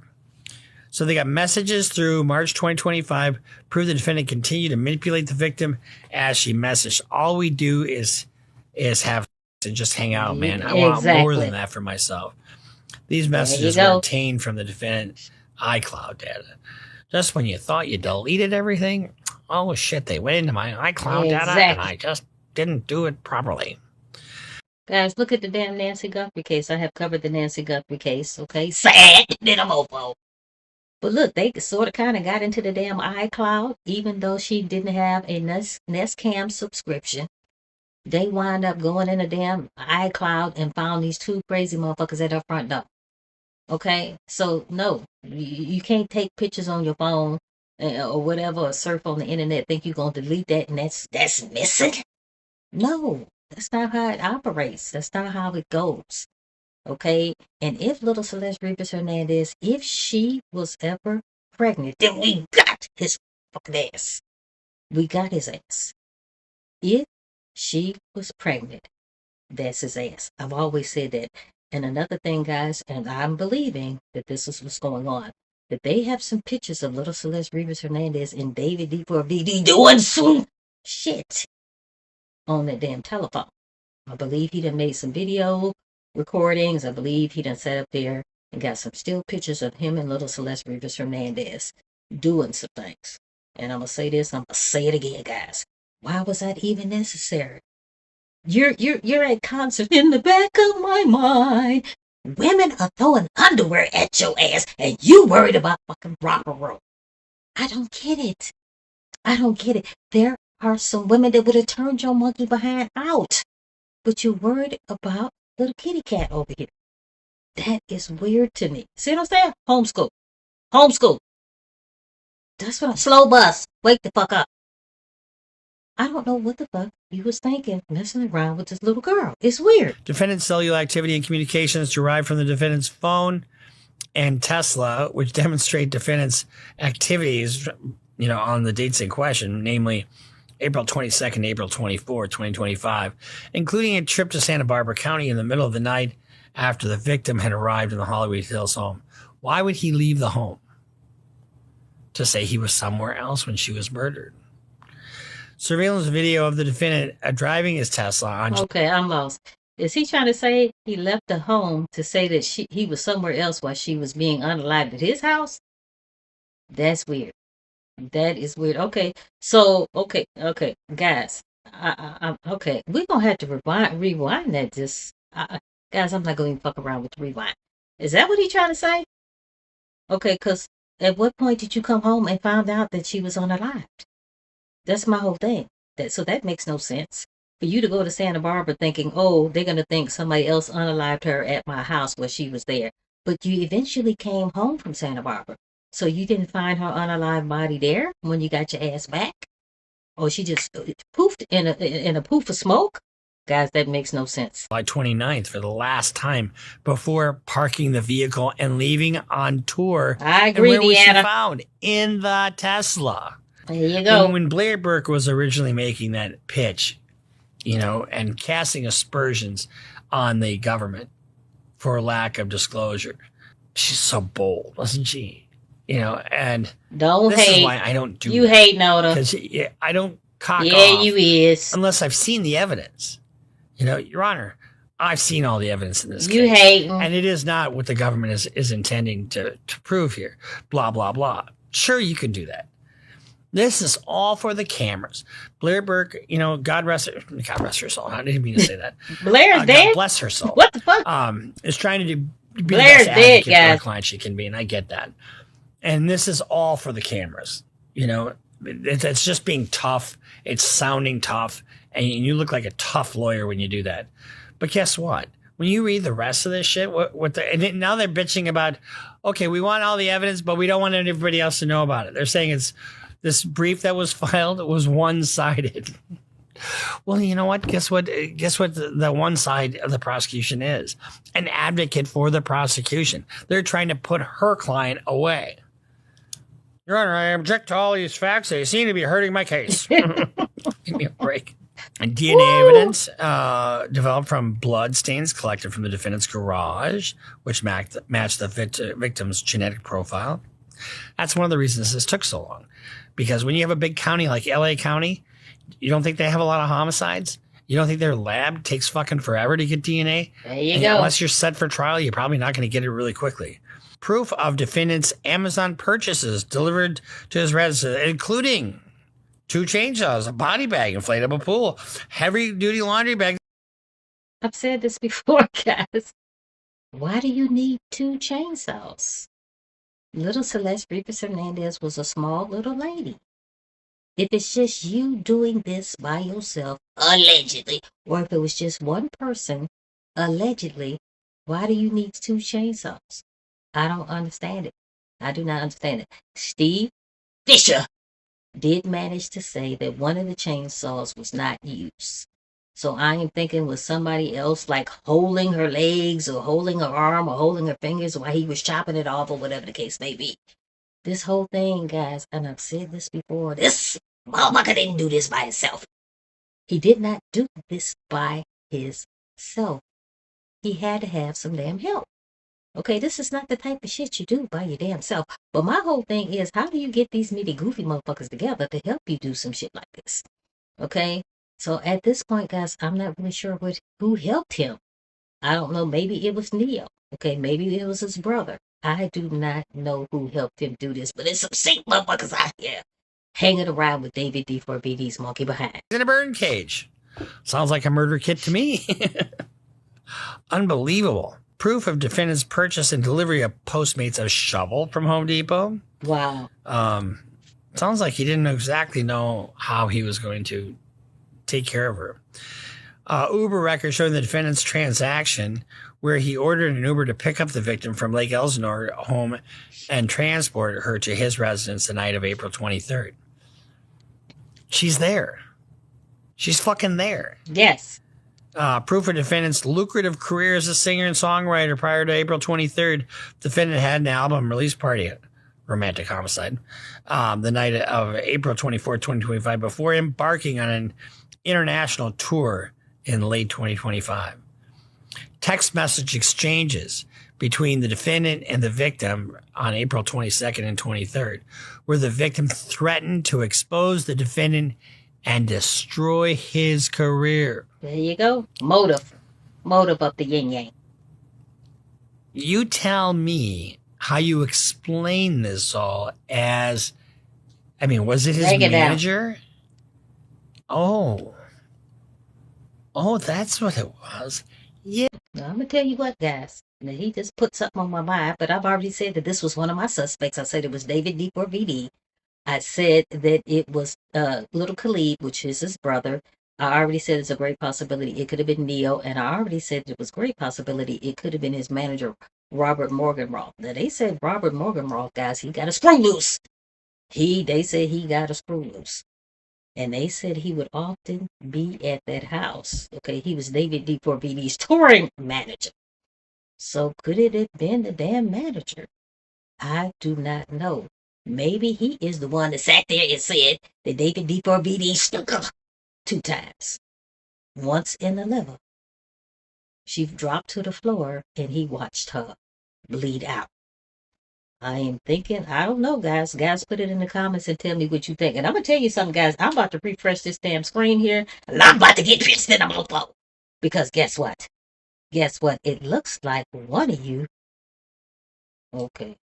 done took away one of your likes. Guys, that's dirty. Don't take your like away, guys. Come on, like the video. Like the stream, guys. If you have any comments, guys, go ahead and put the comments up. I would greatly appreciate it. This is weird. Somebody who took their like away. Who took it away? I want to know it, and I want to know it now. Guys, I need those likes to push this damn video. Yeah, that's the ticket. That's the ticket. It was his manager. The manager did all this. He said it. I didn't say the shit. Well, the manager would have probably just as much motive as he would, right?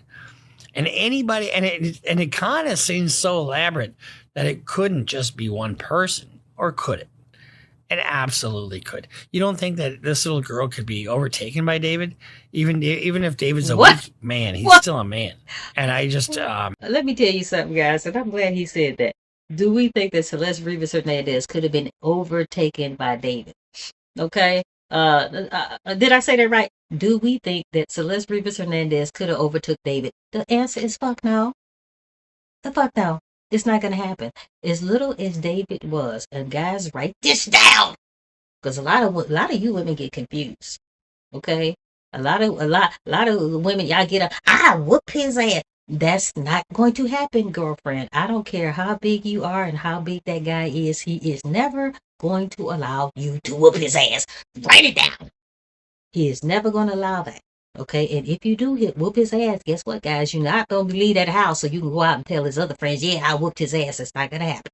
Okay, there is not a man's ass you're going to be able to whoop. I don't care if it's David D4VD or whoever the fuck. David D4VD was only 5'5", 125 pounds. You not whooping his ass. I'm not whooping his ass. I might think in the back of my mind that I could whoop his ass, but it's not going to happen. The average man is not going to let you whoop his ass. Okay, so no, little Celeste Rivas Hernandez did not overtake David D4VD no kind of way. As you can see, her ass is dead. Okay, she lost the fight. She might have put up a good fight, but she lost it, unfortunately. And for what? For nothing. Okay, he was already under motherfucking investigation for something else. Why can you just pack her shit up? Okay, first of all, I wouldn't even told her, hey, catch an Uber, I want to talk to you. No.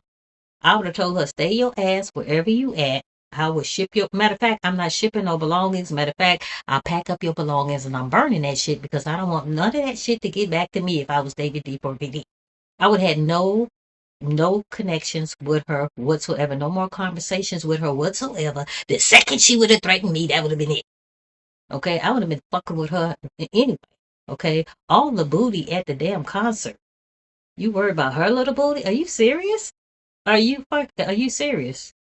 Are you done or are you finished? Or are you just straight up fucking weird? That makes no sense to me. Okay? I wouldn't have got her no Uber. That would have been it. I would have told her, Celeste, good luck. And tried to tell everybody that me and you had a relationship. I don't give a shit if she was pregnant or not. Good luck. Good luck. Trying to tell everybody that I had a relationship with you. Okay? Good luck. The burden of proof is going to be on your monkey ass. I don't care if you're pregnant or not. Good luck with that. But now, you invited her over to the house. You lured her to the house, laying in wait. She wasn't there but 20 damn minutes, and then you unalived her. And now you got this unalived case on you on top of all of this corn. You know, it rhymes with the corn rhymes with something else, guys. Now you got the corn case and you got the murder case. That's weird. You stab somebody a couple times, they're dead, and then you chop up their body and you put them in body bags and you just leave it on the side of the fucking road? That's weird. Does that make any sense to you None. whatsoever? Well, we didn't say that David was a Rhodes Scholar or somebody that was necessarily obvious. Playing with a full deck, for that matter. Obvious. Not saying that he's mentally incompetent. Sounds like it. That. This was filed by Beth Silverman. Oh, Nathan Hookman. Sorry about that. And Beth Silverman is the deputy district attorney that's handling this case. Unbelievable. It is. And then you have this possibility that she may have been pregnant. Once they get all this information, they continue the hearing. Now, I don't, for the life of me, know why they would want one of these hearings. You know, if you're worried about a public image, you need to look like you're fighting. Mark my words. They're going to waive the preliminary hearing. Guys, what do you think? Are they going to waive this preliminary hearing? Are they going to waive it? We have to wait all the way up until May the 26th to see what's going on with this particular situation. This is sad. This is sad, and I've said this, guys. I don't understand why it had to happen. I don't understand why this had to happen to little Celeste Rivas Hernandez. It is weird. I would have never, ever interacted with her ass ever again after she started threatening my monkey ass. No, that would not have happened. Not gonna happen. Let's check out this video, guys.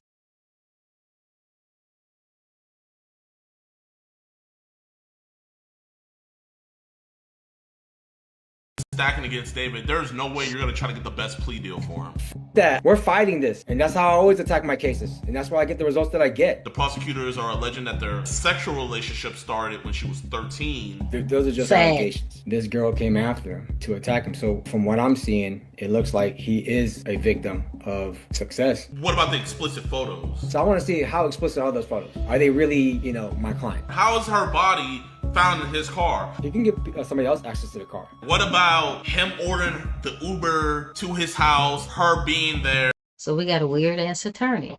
We got this weird ass attorney who is claiming he could get David D for VD off. Okay, we definitely don't want this motherfucker involved. Because this motherfucker is off the chain-a-lang. Let's check it out. Is that illegal to order an Uber? I don't see that. I don't see that in the criminal code anywhere. No matter where I'm at with my clients' cases, even if you're found guilty, there's still ways out of it. I'm gonna show you guys how good a defense lawyer Jay Oma is before we interview him. Jay Oma. And why am I the best lawyer? I mean, you gave me probation on my criminal case. All right. And what were you charged with? Aggravated assault with deadly weapon. And how much prison time are you looking at? 20 years. Okay. And did this case go to trial? Yes, it did. Wow. And during that trial, you know what, guys? Deanna brought up a good point that she should have paid, David D for VD should have paid Celeste to keep her damn mouth shut. But you know what? The bad thing about that, guys, she young. She probably didn't give a damn about the money. She was hurt because the little motherfucker was cheating on her. So there's no money in the world that probably would have kept her damn mouth shut. But guys, Deanna, that is an excellent point. Thank you for sharing that. did the prosecutors show a video of you shooting somebody? 3 times? Yep, I did. Shot him 2 times in the stomach, 1 in the arm. The prosecutor had a video of this man shooting somebody 3 times. Not eyewitness testimony. They had a video of him doing this. Now listen to the rest. And were you found guilty on this case? Yes. All right. And now during the punishment phase of your case, did I remain fighting for you? Yes, you did. All right. And while I was fighting for you, how much time was the prosecutor asking this jury to give you? 20. All right. 20 years. 20 years, damn. Right? Yep. And after my arguments, what was the result of me convincing that jury to give you as a punishment? Probation. All right. And are you happy with the results? Yeah. All right. And just to put it together, you got probation for shooting somebody 3 times on camera, right? Yes, sir. All right. And is there anything else you want to add? I mean, the prosecutors wanted to give him 20 years. Jay Alma convinced the jury to only give him probation. Whoa. So, how is that possible? How long have you been a criminal defense lawyer? Probably about 8 years, 7 years right now. And have you been following the David case? A little bit. I actually saw a little bit of it last night. There's more evidence that I believe that they're finding on his phone. It's one of those investigations that keep going and you let it happen. Right? And then that's when I step in and start doing my work. He has the criminal defense lawyer, Blair, but she represented Harvey Weinstein during his case and everything. My question is, with the evidence that the prosecutors have against him, where they have sexual messages and sexual photos exchanged between the two. Please don't hire this motherfucker. Please. They also have against him being the last person to be in contact because she was Ubered from her home over to him, and then after that she was not seen alive. They also see in his transactions where he bought 2 chainsaws, an incinerator, bought shovels, and he also bought a blue inflatable pool where the fragment from the inflatable pool that he purchased also matches on her body. They also have other CSAM. They said they found a significant amount of CSAM. I don't know, guys. Maybe Deanna could answer this question. Was the inflatable pool and all that, was that delivered or that was ordered under David's name? Because we know for a fact that that damn incinerator was ordered in somebody else's name. Okay, I'm not really too sure about the chainsaws and this, that, and the third. I know some of the material was ordered under a female's name, but guys, that incinerator, which had the capacity of getting up to 1600 degrees Fahrenheit.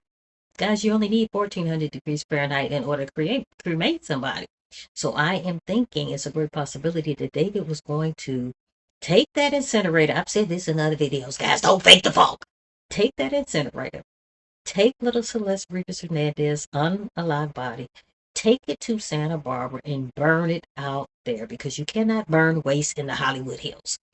I'm not sure about these other things. What's that in different names? Or what? I'm getting a little confused, guys. And these timelines are all over the place. That's one of the many reasons why we didn't catch this motherfucker earlier. Because, guys, the timelines was all over the place. And, guys, I had said this before. I do not fuck around with talking bad about the Popo. But I do believe that the LAPD did drop the ball, especially when you're talking about those cameras that were located right across the street from David DeCorvi's damn house. Okay, guys, the neighbors said, hey, Popo, I got cameras. They high tech. Come on, get these video footage. I'm not really sure if the neighbors knew what was on the video or whatever the case may be. I'm not sure what happened to the video footage or whatever the case may be. But guess what? The Popo never came back. So, yes, I believe that the LAPD dropped the ball with that video footage. Deanna, tell me, the Amazon shit, was that Amazon shit? Was that under David's name or still under somebody else's name? I'm a little lost, guys. Guys, if you know the answer, go ahead and comment.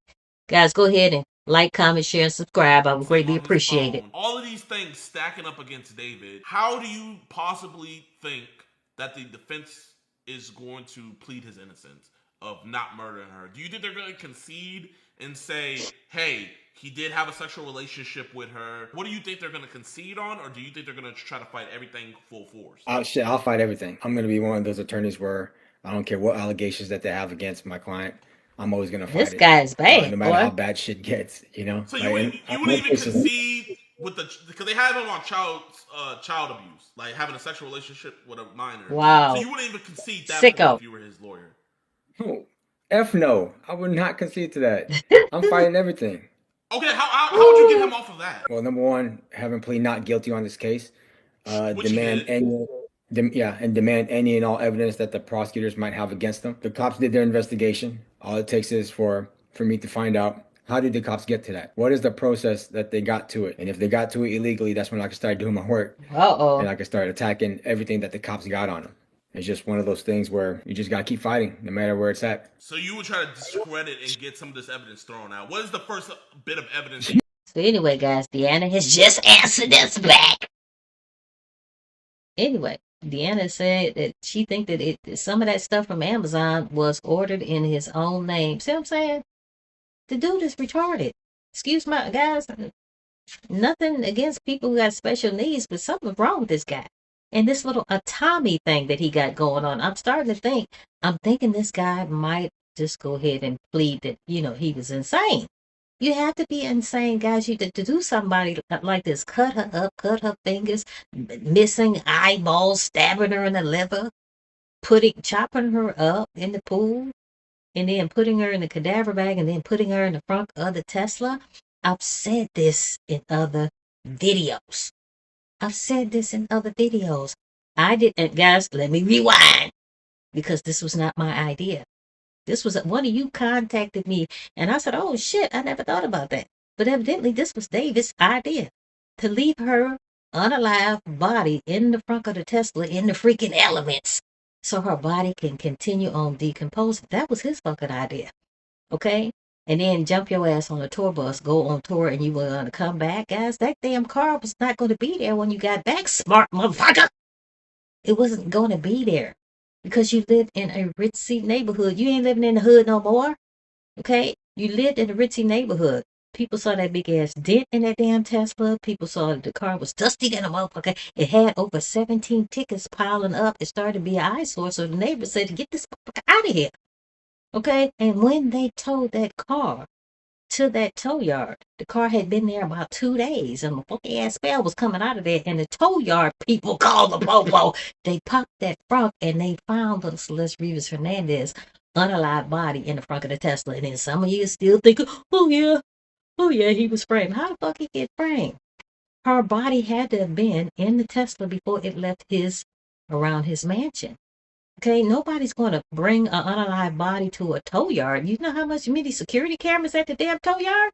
Okay, yes, Deanna, yes, he was a dumb motherfucker. Okay, yes, he was dumb.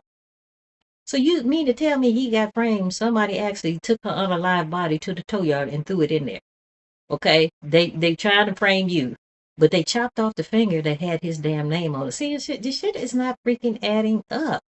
Okay, but one of you messaged me and said you believe in your theory became my theory quick than a motherfucker. That either two things happened. The car was supposed to be picked up by somebody else, and that somebody else did not know that little Celeste Rivas' body was in the front. Okay, they did not know her body was in there. They just thought they were supposed to move the car.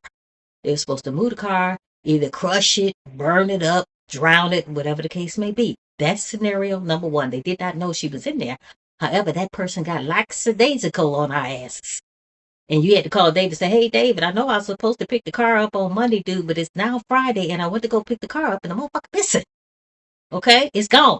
And David probably shit his drawers. Okay, that's scenario number one. Scenario number two is the person who was supposed to pick the car up. They knew that little Celeste Rivas' body was in the front of the Tesla. They knew it. Okay, but they started thinking, shit, if I pick this car up, that means I'm going to be involved with the mofo too. And that person backed the fuck out.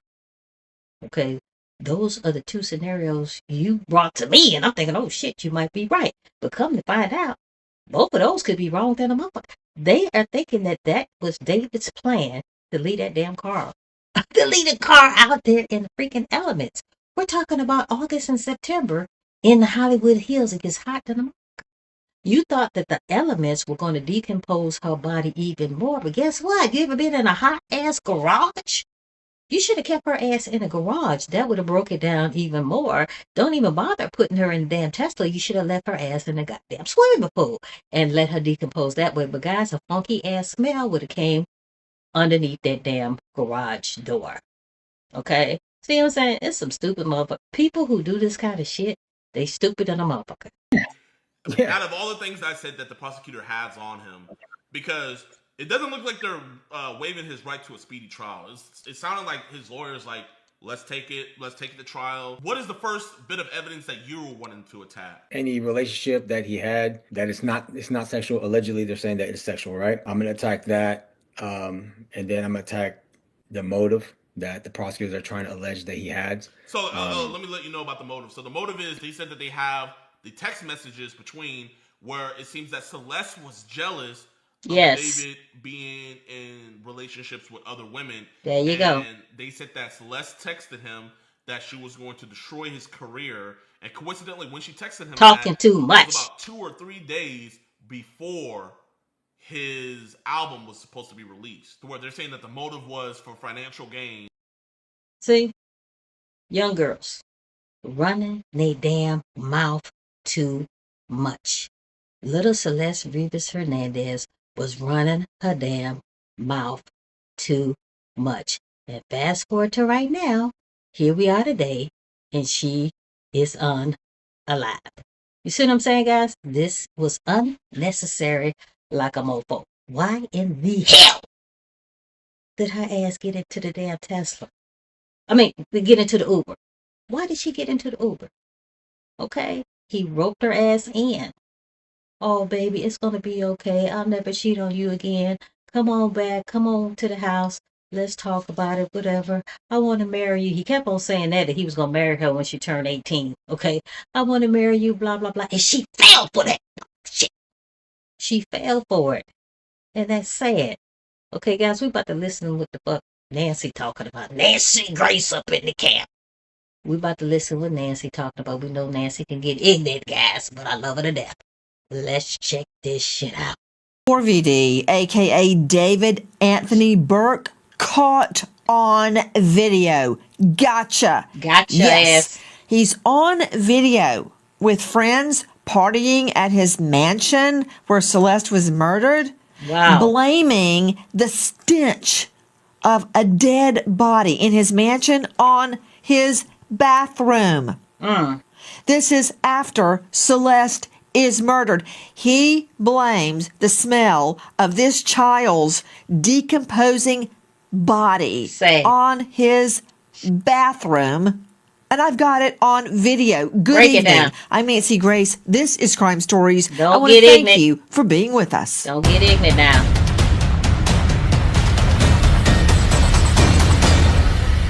Break it down. They met when she was 11, still having braces. He went himself to the school playground and pays another kid $1,000 to give Celeste Rivas a secret cell phone. This is the Tesla being moved from the rental house. Just when you say, well, I've seen it all. Guess what? You haven't. To Joe Scott Morgan joining us, Professor of Forensics, Jacksonville State University. I want you to watch this in particular because here, according to the state, after murdering a little schoolgirl, literally a little schoolgirl, after murdering her, using a kiddie pool to get rid of the body, he then jokes and laughs. Jokes and laughs about the stench of decomposition, claiming, oh, yeah, I just took it in my bathroom. His words, not mine. Evidently, David D4VD is blaming the smell that's coming from his home when he threw a party the next day after he unalived her. He is trying to blame that smell is coming from the fact that he took a boo-boo. Okay? And everybody there is laughing and this, that, and the other. But guys, when you look at Neo has this very peculiar look on this motherfucker's face. Like he already knows where that stench is coming from. Okay, I just don't understand for the life of me. How do you get this many cuckoo people around you to help you do some shit like this? David did not do this shit on his own, guys. He had some help. We just have to figure out who the fuck helped him. That's what we got to figure out. I'm sure I'll get beeped out. And I got to have a shrink on this, Joe Scott, but the gall of killing a little girl, a school girl, and then laughing about the smell of her body. Okay, listen. Oh, yes, I apologize in advance for the way my bathroom smelled. I took a shit like 2 hours ago. They laughing. Another one? Hi, that's what I'm talking about. That's what I'm talking about. They laughing. They think it's funny. Weirdos. When I found that, I fell off my chair. That's from @SakuraShimko on Twitch. And I just want to see it one more time. And everybody, we're going to get into this. But look at Deformity's friend, Neo. It's sad, Deanna. He, according to the state, may very well have known that Celeste was dead. So does he know that Celeste has been murdered and rendered disarticulated in that mansion? And now he's looking up David Anthony Burke, claiming it's a backed up commode. Let's just watch it one more time. Oh, yes, I apologize in advance for the way my bathroom smelled. I took a shit like 2 hours ago. I don't care, I just took a Another one? Hi, that's what I'm talking about. That's what I'm talking about. So I think the people in the video is Neo. And I believe it's some chick named Secure. Not mistaken. Of course, guys, we can hear that it's David D4VD. Okay, these are the people that's at the house making fun. And you right, Deanna. Oh, Lord, these motherfuckers is crazy. They crazy. Sick. From @SakuraShimko on Twitch, it's like Neo's going, yeah, that's not what it is. Okay, Joe Scott, I haven't formally introduced you, but before I do that... Break it down now. Reaction? Hurry the fuck up, but break it down. People bang on nowadays about objectification. You want to know objectification? There it is. He's actually comparing this child's remains to human feces. Jesus Let that Christ. sink in just for a second. He's a weirdo. And she is literally there, this child, in multiple pieces in this vehicle out there.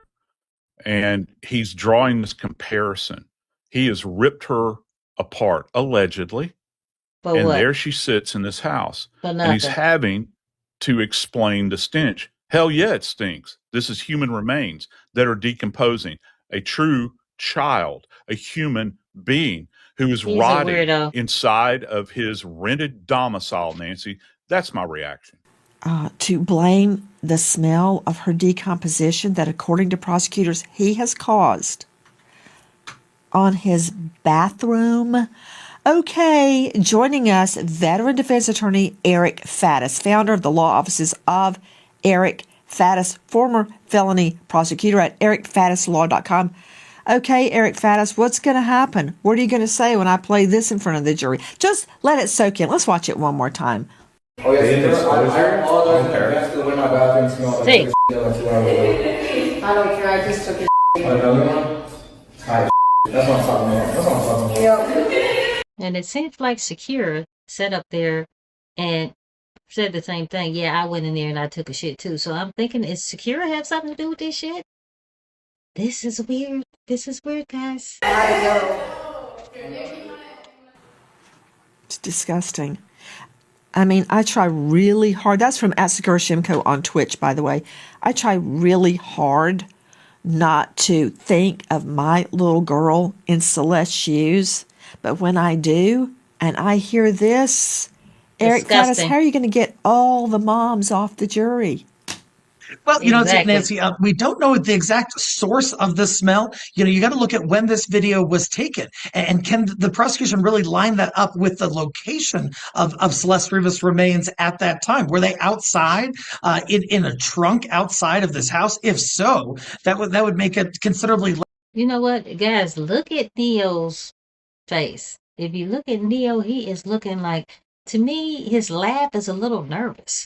That's what makes me think that Neo might have been the one that ratted David D4VD's ass out. Okay? Because when David jabbed her in the liver, somebody had to have said he watched her bleed out, because David ain't said that shit. somebody else had said that. Less likely that this smell was coming from human remains and not from some other source. So it's certainly not a bombshell. By no means does this clip make the case a slam dunk. And on top of that, there are questions that remain in terms of exactly when and exactly where, what time, and what location these alleged acts occurred. And so this is not the smoking gun by any means. Okay, you know what, Joe Scott Morgan, let's address what he just said.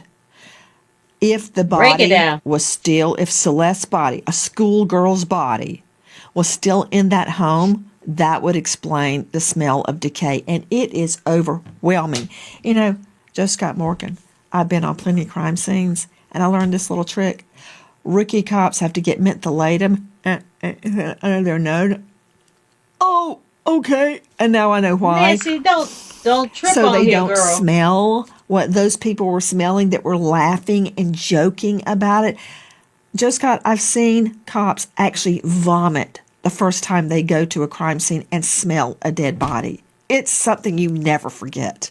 Listen, Nancy, nothing that you do as an investigator at a scene is going to thwart the smell or knock down the smell of decompositional odor. Okay. How much more so with people? And here's my big question with this. How much more so with these individuals that are actually indwelling the structure? How long had they smelled the smell and just ignored it? Are you telling me that these individuals that are occupying this space could be this ridiculously stupid that they believe that they're buying that this is a... Where did David find this many crazy people to hang around with? Where did he find them? Guys, it's strange. What'd you say, Deanna? Guys, this is weird. He knows what? He knows be a man. And he's sitting around here joking with his damn friends, guys. He already know. He's already told us what he did with little Celeste Rivas Hernandez. It's in his music, lyrics, is in his freaking video, is in the damn artwork. Okay? That's right, Deanna. This motherfucker need to man up. You know you did it. Stop playing. Allegedly, backed up toilet. Give me a break. I just don't buy it because, you know, the thing about it, Nancy, is that the smell of human decomposition is so very unique. It is so assaulting. It is so insulting that this is literally indwelling the space. I've done thousands of decomposed bodies over the course of my career as an investigator. It's something you never get used to. Never. At all. How much more so for somebody that hasn't been around it? To me, it's absolutely amazing that you could have turned a blind eye. And I'm saying that to everybody that stepped through that door, Nancy. Oh, yes, I apologize in advance because when my bathroom smelled, I took a shit like 2 hours ago. I don't care, I just took a Another one? Alright, that's what I'm talking about. That's what I'm talking about. Yep. I had to go.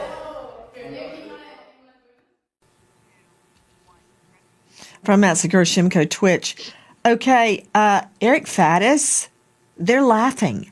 They're laughing. The only one not laughing is Neo, who's like, that's what I'm saying. Thinking that's not what it is. But you can hear. Guys, Swiffle and 2 more crazy people. I have not watched this. I have not watched this video. But I've already said it. Neo looked like he nervous in the motherfucker. Neo looked like he nervous than a motherfucker up in there. A Swiffle guy, guys.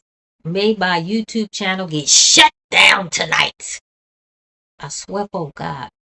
I said this. Neo looks nervous. Guys, I'm watching this shit just like he watching it. I swear for God, I said that already. Neil is looking nervous on a motherfucker. And remember, guys, Neil went to the grand jury for 45 minutes, and everybody thought he pled the fifth. And then later on, guys, there was a speculation. There was some speculation that Neil might have spilled his guts about what happened at that house. Okay, and then all of a sudden, they were trying to make us believe that David D4VD and Neil was no longer friends. Guys, my contact information is down here. I got my Venmo, I got my Cash App, I got my email. Use it! Go ahead and like, comment, share, and subscribe, guys. I would greatly appreciate it. But in my opinion, Neil looks nervous than a motherfucker. D4VD laughing. Nancy, what you had said earlier is that some rookie cops, when they encounter the smell of human decomposition, they vomit. It's so overwhelming. It is so oppressive to them. That wasn't the reaction that I saw on either of those folks' faces in that clip there. They seemed to be just doing a normal, internet stream like they do. Perhaps there was some smell in the background, but it certainly didn't seem like something so overpowering, causing them to gag or anything like that. So were there really remains inside that residence at that time? I think that's an open question.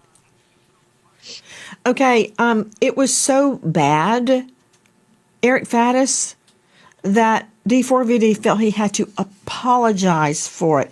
And the look on Neo, self-titled The Asian, is priceless. He's like, no smile, no laughing. Nervous. Because he knows what it is. Again, Neo Langston is not charged with the death of Celeste, with anything to do with her murder. I'm wondering if he's state's witness number one. But this is what our friend, private investigator Steve Fisher, who was hired to go check out the mansion, hired by the mansion. What do y'all think, guys? What do y'all think? Y'all think that Neo looked nervous? Because he looked nervous to me. He looks nervous to me. It looks like he want to say, I know that that's Celeste smelling like that, okay? I believe there's a great possibility that Neo done ratted David D4VD's ass out. That's what I think, guys. Go ahead and put it in the comments and let me know what you think. Owner D4VD's mansion. This is what he gave us. Watch. What is the date of that video we're showing right now? July 29th, 2025. The windows were rolled down and it's coming out of D4VD's mansion. Do you believe that Celeste was already, her body was already in the front trunk? Absolutely. Yes. Oh, there you go. Boom. Why? Because they leave. This is the last day that the car is driven. They leave that evening, early in the evening, late afternoon, on a tour bus for the first leg of the tour, which starts in San Francisco. So this is it. They leave and they're not back until the search warrant. After the search warrant is executed. Now, somebody is back, not David, but somebody is in that house the day before the search warrant is executed, and we don't know. We haven't narrowed down the two people, but we don't know exactly who. But David is out on tour and doesn't come back before she's found.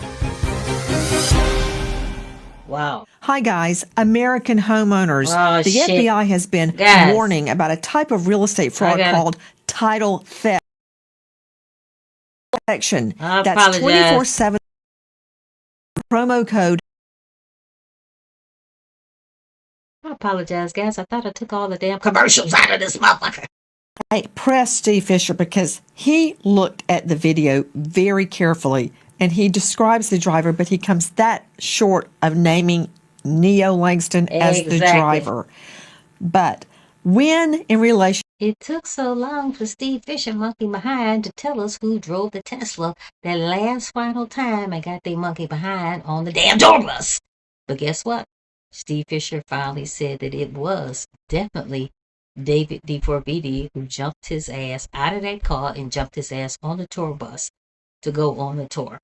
And his plan was to leave that car there. Nobody was supposed to get it, according to Steve Fisher. That was the final plan. Okay, cuckoo for Cocoa Puffs up in the camp. Okay, I do not understand why that would be your plan. Okay, because guys, I would believe that the damn car, by the time he finished, I don't know how long his damn tour was going to be. But my whole thing is, that's your final plan. That was cuckoo than a motherfucker. Why would you leave her body? First of all, you got a damn garage. That house had a 3-car garage. Why didn't you leave the Tesla inside of the damn garage? I don't get it. With her decomposing body inside the garage, why did you leave her damn body inside of the Tesla, inside of the damn garage? Why was it necessary to put it on the street unless, like one of you told me, that it was a great possibility somebody was supposed to pick that car up? And the thing is, guys, you remember? Do you remember? There was a key found on the ground that was the Tesla fob. I am thinking that person who was supposed to pick up the car, evidently, if that was the plan, according to one of you guys, I am thinking the person did not have access to the house, but they had access to the car, and David left the key outside of the car so they can come and pick that car up and, like I said, either burn it, crush it, set that motherfucker on fire or something. That could have been a better plan. And one of you guys actually told me about that. Your theory became my theory. I'm thinking, oh shit, you might be onto something. Guys, I'm sorry. I thought I took the motherfucking commercials out of there. I apologize. Into them leaving on the world tour Thank was you, Celeste Deanna. murdered, according to prosecutors. Well, prosecutors say that Celeste was murdered on April 23rd. Say it. The leaving for the tour that you're talking about, where the car is parked for the last time, Nancy, is July 29th. And that's when they load up and take off. So you're dealing with a couple of months there. But remember, from the night that she was murdered on April 23rd, D4VD had an incredibly tight lineup of events, interviews, and things promoting the release of his album that was due to be released 2 days after he allegedly murdered Celeste. The Withered album and world tour, all of that was launching beginning April 25th. So he was really tied in tight, Nancy, with activities in the days and actually in the hours following the murder of Celeste Hold Rivas. on just a second. I'm digesting what you're saying, Dave Mack. Digest it, to Dr. girl. Janie Lacey joining us, licensed psychotherapist, CEO of Life Counseling Solutions, author of How to Heal from a Toxic Relationship and The Resilient Professional. That's her podcast on YouTube, Dr. Janie. So we see him and we have the photos. And I want you to look at these photos, Dr. Guys, before we look at the damn photos, we got Amy in the house. Thank you, Amy, for joining. I greatly appreciate it. See, guys, this was a toxic, abusive, controlling relationship. And that's the reason why David liked allegedly young girls, because he knew that he can control them. He knew he can control it. Guys, a girl his age or a woman older than him would have never went for half of the half-baked bullshit he was trying to serve up. That's why he liked little girls, because he knew that he can control them. Thank you, Amy, for coming up in here. Amy X, what is that, 1V6E? Thank you for showing up. Thank you for commenting. Dr. Janie, April 23, 8:40 p.m., that's the party after allegedly murdering Celeste. April 23, he orders an Uber, pays. Dumbass. We have experimented and found out between $200 and $300. He pays it to have Celeste brought to him like she's a pizza, like ordering Chinese food. Just bring her on over. I don't mean to laugh. He brings her to her death, according to prosecutors, on an Uber, picked up at her parents' home in Lake Elsinore. She gets there around 10 o'clock at night. And there we see that night, Bert beginning to text Celeste, "Where are you?" Hey, according to Your daughter is 14 years old, getting into the Uber in the middle of the freaking night? And you cool with that? And you cool with that? Unless she snuck out, that is weird. Unless she snuck out, that is weird. prosecutors, she's already dead. And it's that night he is spotted at parties to promote his upcoming world tour and to promote his album. And she, according to prosecutors, from April 23rd until her body is found, is in the car, either in the home or in the car. Dr. Janie Lacey, he has no problem going out to party and laughing, according to prosecutors, after her murder, after ordering her up like a pizza to her death. Disgusting. And then partying that night. You know, when I see that footage, Nancy, I think of the term duping delight. Break it down, so girl. what that means is that the person who potentially committed this heinous crime feels like they can get away with it and no one else knows what happened. You know, they engage, they're doing what we're seeing, they're going on with their life, they're partying. So there's this deep disturbance of compartmentalization on a whole nother level. Sickos. Because this is someone who's not grieving, right? He's moving on with his life, and there's no shock involved. So he's not even trying to hold it together. He's just going on with his life. So I think about that in the sense of potentially in that moment feeling like he's gotten away with everything. He can go on with his life. Potentially, if he thought this was the problem that was going to ruin his life, he's able to do that. Because when we think about this, right, when someone who allegedly can commit this act of violence, especially against a child that they potentially claim that they cared about, and then they're able to go on lives and partying and relax. David's monkey ass was on, and I've said this in other videos, guys. I'm gonna say it again. I'm gonna say it again, goddamn it. David was on, looked like a Zoom. It was David. He was on a Zoom with his little friend Asia Collins. They were on one computer in one room. And there were two little white girls, looked like both of them could have been no older than 12 years old. They were on another computer in another Zoom. Okay? They were on the same Zoom. Okay? David sat up there and said, I'm a gooner, I'm a gooner, I'm a gooner. I had to fucking look to see what a gooner is, because I don't know what the hell a gooner is, guys. I looked it up, and it's somebody who likes corn. And we ain't talking about corn on the cob, guys. We talking about corn.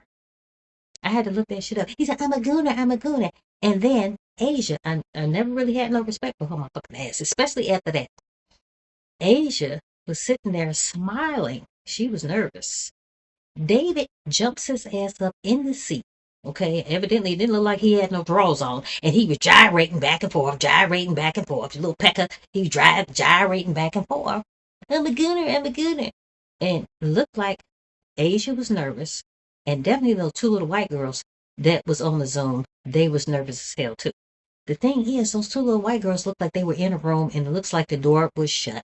It looks like their parents had no motherfucking idea what was going on. Guys, you got to watch what your damn kids are looking at on the damn internet. Have some parental controls on them, motherfucker. Because guess what? Those two little girls, it looked like their parents didn't have a clue what was going on.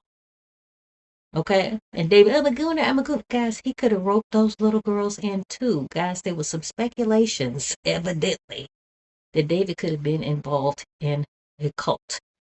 But for Asia to sit there and laugh, are you fucking kidding? I've lost respect for her as a woman. Okay? She should have said, sit your motherfucking ass down. Matter of fact, she should have shut off that Zoom. What the fuck? Why are we talking to two little girls?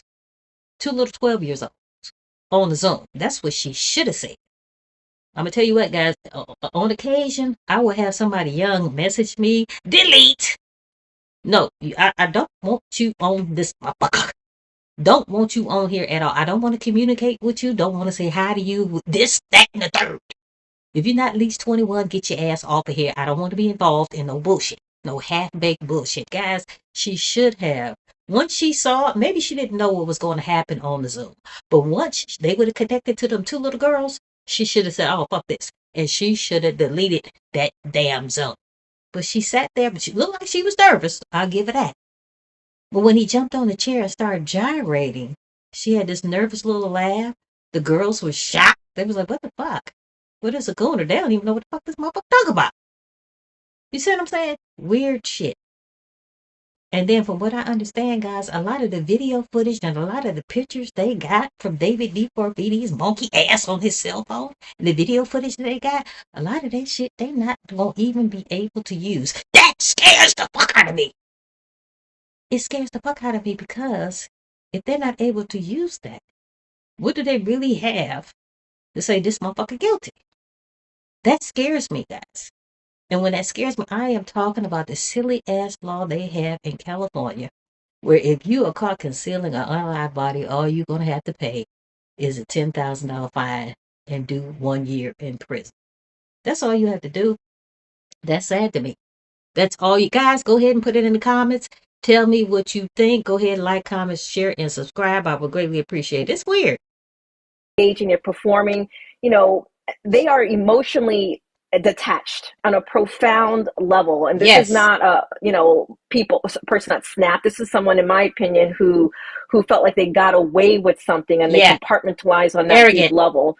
And I know, with my work with survivors of predatory relationships, we see this dynamic from the other side. Women are constantly they spend years trying to understand, like, the person who said they loved them, how can they just turn off and turn on so effortlessly? And, there was no real connection there. There was performance. And what we're seeing is performance. And what concerns me most is that this kind of emotionally unavailable is exactly what probably kept Celeste in the relationship. Predators like this, they have extraordinary skills at creating the illusion of intimacy. And as we were saying, he was an actor, he's an entertainer. So just enough to make a child feel seen and chosen. Hey, Dr. Janie and Eric Faddis, the video I'm showing right now. You know what? Before we get to that damn video, Deanna just brought up a good point that there were 2 little girls in court the other day sitting with investigators. I wonder if that's them, guys. But the whole thing in a nutshell, they said a lot of this damn video footage they're not going to be able to use. A lot of these damn still pictures they're not going to be able to use on David's monkey behind. That's what makes me nervous. That's what makes me nervous. It's weird. Now is after Celeste is murdered. Let's see that one more time. All of this is after her murder. Look at this. Celebrating. Twerking. Disgusting. Praying. Twerking, yeah. Giving thanks to heaven. After she's murdered, Aaron. Giving thanks to heaven. Let me tell you something, guys. David D4VD, believe it or not, guys, he was a Christian singer. He was a Christian singer. He was into Christian music. And then he got into TikTok, and then he got onto that Fortnite gaming website. And then, guys, he started getting all these damn copyright strikes because he was using other people's music. And then he went to his mother. He was like, oh, they about to pull my shit off the shelf. My videos off the shelf, Ma, because I'm using other people's music. It was his mother who told him to start writing his own music. And before you know it, guys, he blew the fuck up because he did that romantic homicide. And then after that, guys, he opened up for SZA. Okay, guys, and then he was interacting with all these damn celebrities. That romantic homicide, I'll tell you what, guys, I didn't know who the fuck he was, but that romantic homicide had a catchy little beat. Now, in the back of my mind, guys, that shit was weird, but it did have a catchy little beat. But I didn't know who the motherfucker was. I didn't know who he was. Guys, put it in the comments. Did you know who the motherfucker was? I did not know who he was. But after SZA and all these other celebrities got wind of how weird this motherfucker was, and it was a great possibility that he unalived little Celeste Rivas Hernandez, guys. They pulled all of that shit off the shelf. His endorsements with Hollister and Crocs, they don't fuck with his ass no more. Guys, I dare you, go into any celebrity's page, or whatever page you need to go on, Instagram, whatever the case may be. You will not find one celebrity with this motherfucker. They do not want to be associated with his ass. SZA done pull all his shit off the shelf. Crocs done pull all his shit off the shelf. Goddamn Hollister done pull all of his shit off the shelf. And guess what? I think his label dropped his behind. I think they dropped his behind. Okay? This dude is weird off the chain. And Faddis, isn't it true that the jury is instructed by the judge that they are allowed to consider evidence before, during, and after the crime, including those videos? He ain't sorry. He went and celebrated the night she was murdered. Well, preach it. That is true, Nancy, and certainly there is no remorse shown in any of those videos. Is that because he's a callous monster? Maybe, or is it because he did not directly have involvement in this crime? We're just not sure yet. He's an entertainer. He's a promoter. This is his career. This is his livelihood. On top of this, he's 21 years old. He's not emotionally and neurologically mature, and so if he's having reactions that might seem unexpected from our perspective. My father was halfway around the world fighting in the World War at 21. What are you talking about? Stop bragging. What I'm saying is he doesn't appear to be the most mature individual. I think that he's a goner. But he's a goner. What I'm saying is that he was in the process of promoting a new album at 21 years old. He has to do these things. It's part of his livelihood. It's part of his career, even if his personal life might be in shambles. There might have been a horrific event to which he was. Anyway, I'm just like Amy. I'm older than a motherfucker. I am old. Never heard this mofo. Okay? Never heard of it. Okay? I'm a Luther Vandross, Aretha Franklin, Anita Baker, Adele. I like that kind of shit back in the day. Maybe a little Madonna, whatever the case may be. But David D4VD, I never heard this motherfucker. Never heard of the motherfucker. Never heard of him. Okay, but I will say that Romantic Homicide had a catchy little beat to it. I will say that. But this month, I never heard of him until this happened to little Celeste Rivas Hernandez. Somehow privy. Yeah, it's crazy how murdering a little teen schoolgirl can mess up your private life. Hey, if he didn't do it, it's in his house. The blood spatter is in the garage. Joe Scott Morgan's going to have a field day with that. The blood spatter is in the garage where he had her in that body in the kiddie pool, rendering it, disarticulating it. So it happened in his house. Thank you. The body was in his Tesla for months. So if he didn't do it, who did do it? Who the fuck did?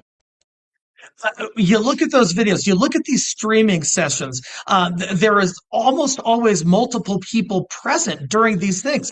People appear to be coming in and out of his house for these streaming sessions for other purposes. To nail this down, to specifically say David was holding the instrument of death that led to Rivas's demise, I'm not sure the government's there yet. I'm not sure they can make that connection. Oh, Lord. Not another commercial. Summertime expenses. Sorry, guys. Stacking. I apologize, guys. I thought I got rid of these damn commercials. I apologize, guys. Jesus Christ. Long. You know when you're dealing with a crazy person and you try to pretend that they're sane and you go along with them, follow them down the path. Let's go along with what Fatta said, who happens to have won a lot of cases, by the way. Let's just pretend D4VD didn't do it because he is presumed innocent. So who did it? Who did it? Who did it, Amy? What about Deanna? Where Who does the it hell take did it? us? Let's follow it through to its logical conclusion. Who ordered chainsaws on David Anthony Burke's account? Who ordered a home incinerator, a burn cave? So Deanna got it right. Deanna got it right. I always can count on Deanna's monkey ass. Deanna said that she believed that he ordered some of that shit under his own name. How stupid is you? You on the slow bus. How stupid are you? So now you got to explain why you need the chainsaws, the shovel, and the swimming pool. And they said bits and pieces of the swimming pool was found embedded in her skin, decomposing in the front of the Tesla. Now you got to explain that. Why would you need that? Why would you need that? Okay? I believe they got that. Motherfucker. I believe they got his ass. Who ordered a legitimate body bag, trash bags, heavy-duty laundry bags, the blue kiddie pool that held her body when it was disarticulated, a shovel. Oh, it was him. Who ordered her over like Chinese delivery the night of her murder? On, Nancy. About a $200 plus Uber bill to his home. Wow, who could have done all that? 2 plus 2, bam, equals 4, Joe Scott. Yeah, you're over the target, as they say, Nancy. And I never thought in my wildest dreams, after all these years, that I would be talking about a case that included a body bag as a piece of evidence. And let me tell you something that they've got. And I don't know how successful they'll be, but I know they've checked for it.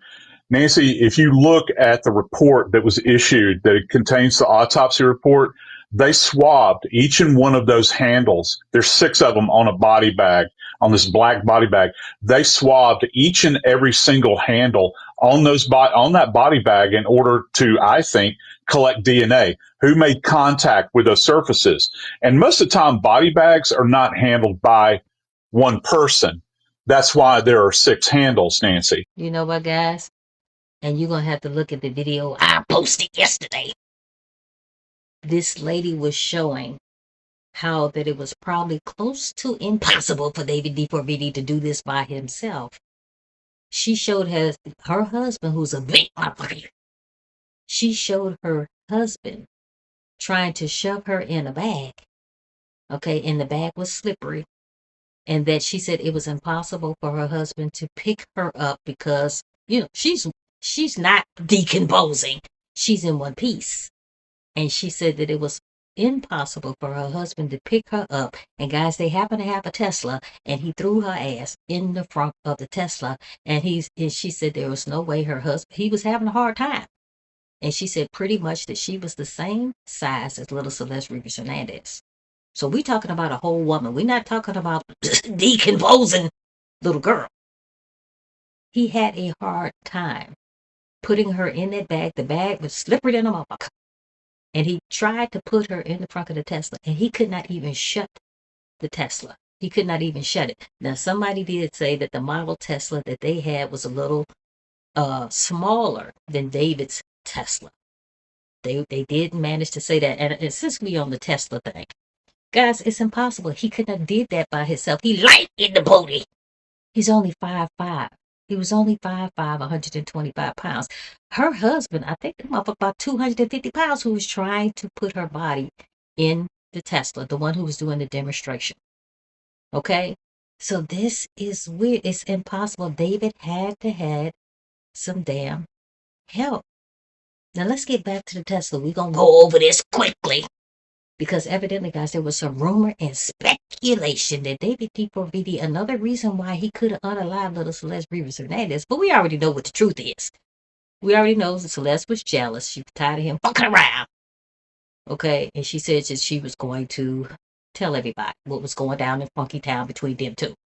But there was some speculation that little Celeste Rivas Hernandez, it was a great possibility that she at one point was in the passenger side of his Tesla.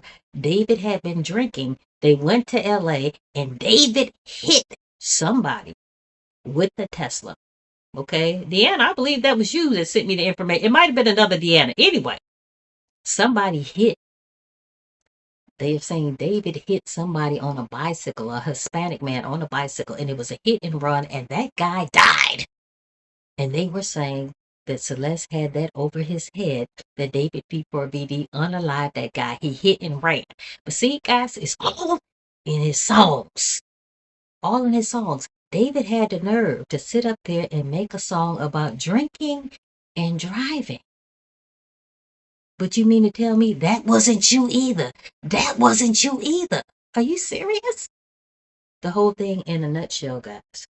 People are saying that it was a different Tesla, and this indeed was supposed to be some type of rumor. I was starting to believe the shit myself, because that's what he does. He does shit, and then he puts it in his videos or put it in his song, and this, that, and the third. This is what David does. So I'm not really sure how true that is. I'm not sure if that's going to come out in court.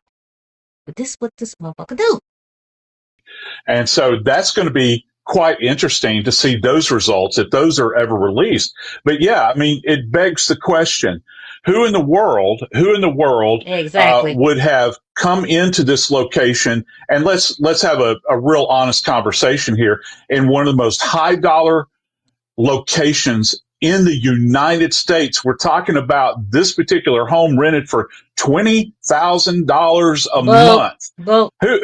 Who's renting this, and who shows up? Yeah, I think that I will, in fact, kill a child and render her body down and then place it into a trunk. So you're telling me somebody walked off the street and decided, out of all the homes on the street, that's what they're going to do, and they happen to send all of the tools necessary to perpetrate this to that location. Yeah, I'm buying this. Yeah, wink, exactly. Wink. Wink, Somehow he is within 24 hours, out celebrating it. And what I don't understand, can you even clean the scene up within this amount of time before he's at this party to the point where, LAPD, when they came out and did that search warrant, they didn't turn it into a major crime scene. They weren't in Tevic suits after they found some, they were only there a few hours. So I'm confused how he was able to clean it so well. This is an arrogant ass. This motherfucker out partying like it's 1999, as Prince would say. He don't give two shits about Celeste.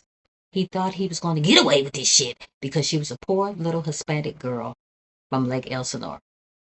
He didn't think nobody going to be looking for her ass. Okay? Now, I will say this. I believe it took too long to figure out what happened to her ass because she was a poor little Hispanic girl from Lake Elsinore. Guys, this shit took over 7 freaking months to figure out what the hell happened. And she's been missing longer than that.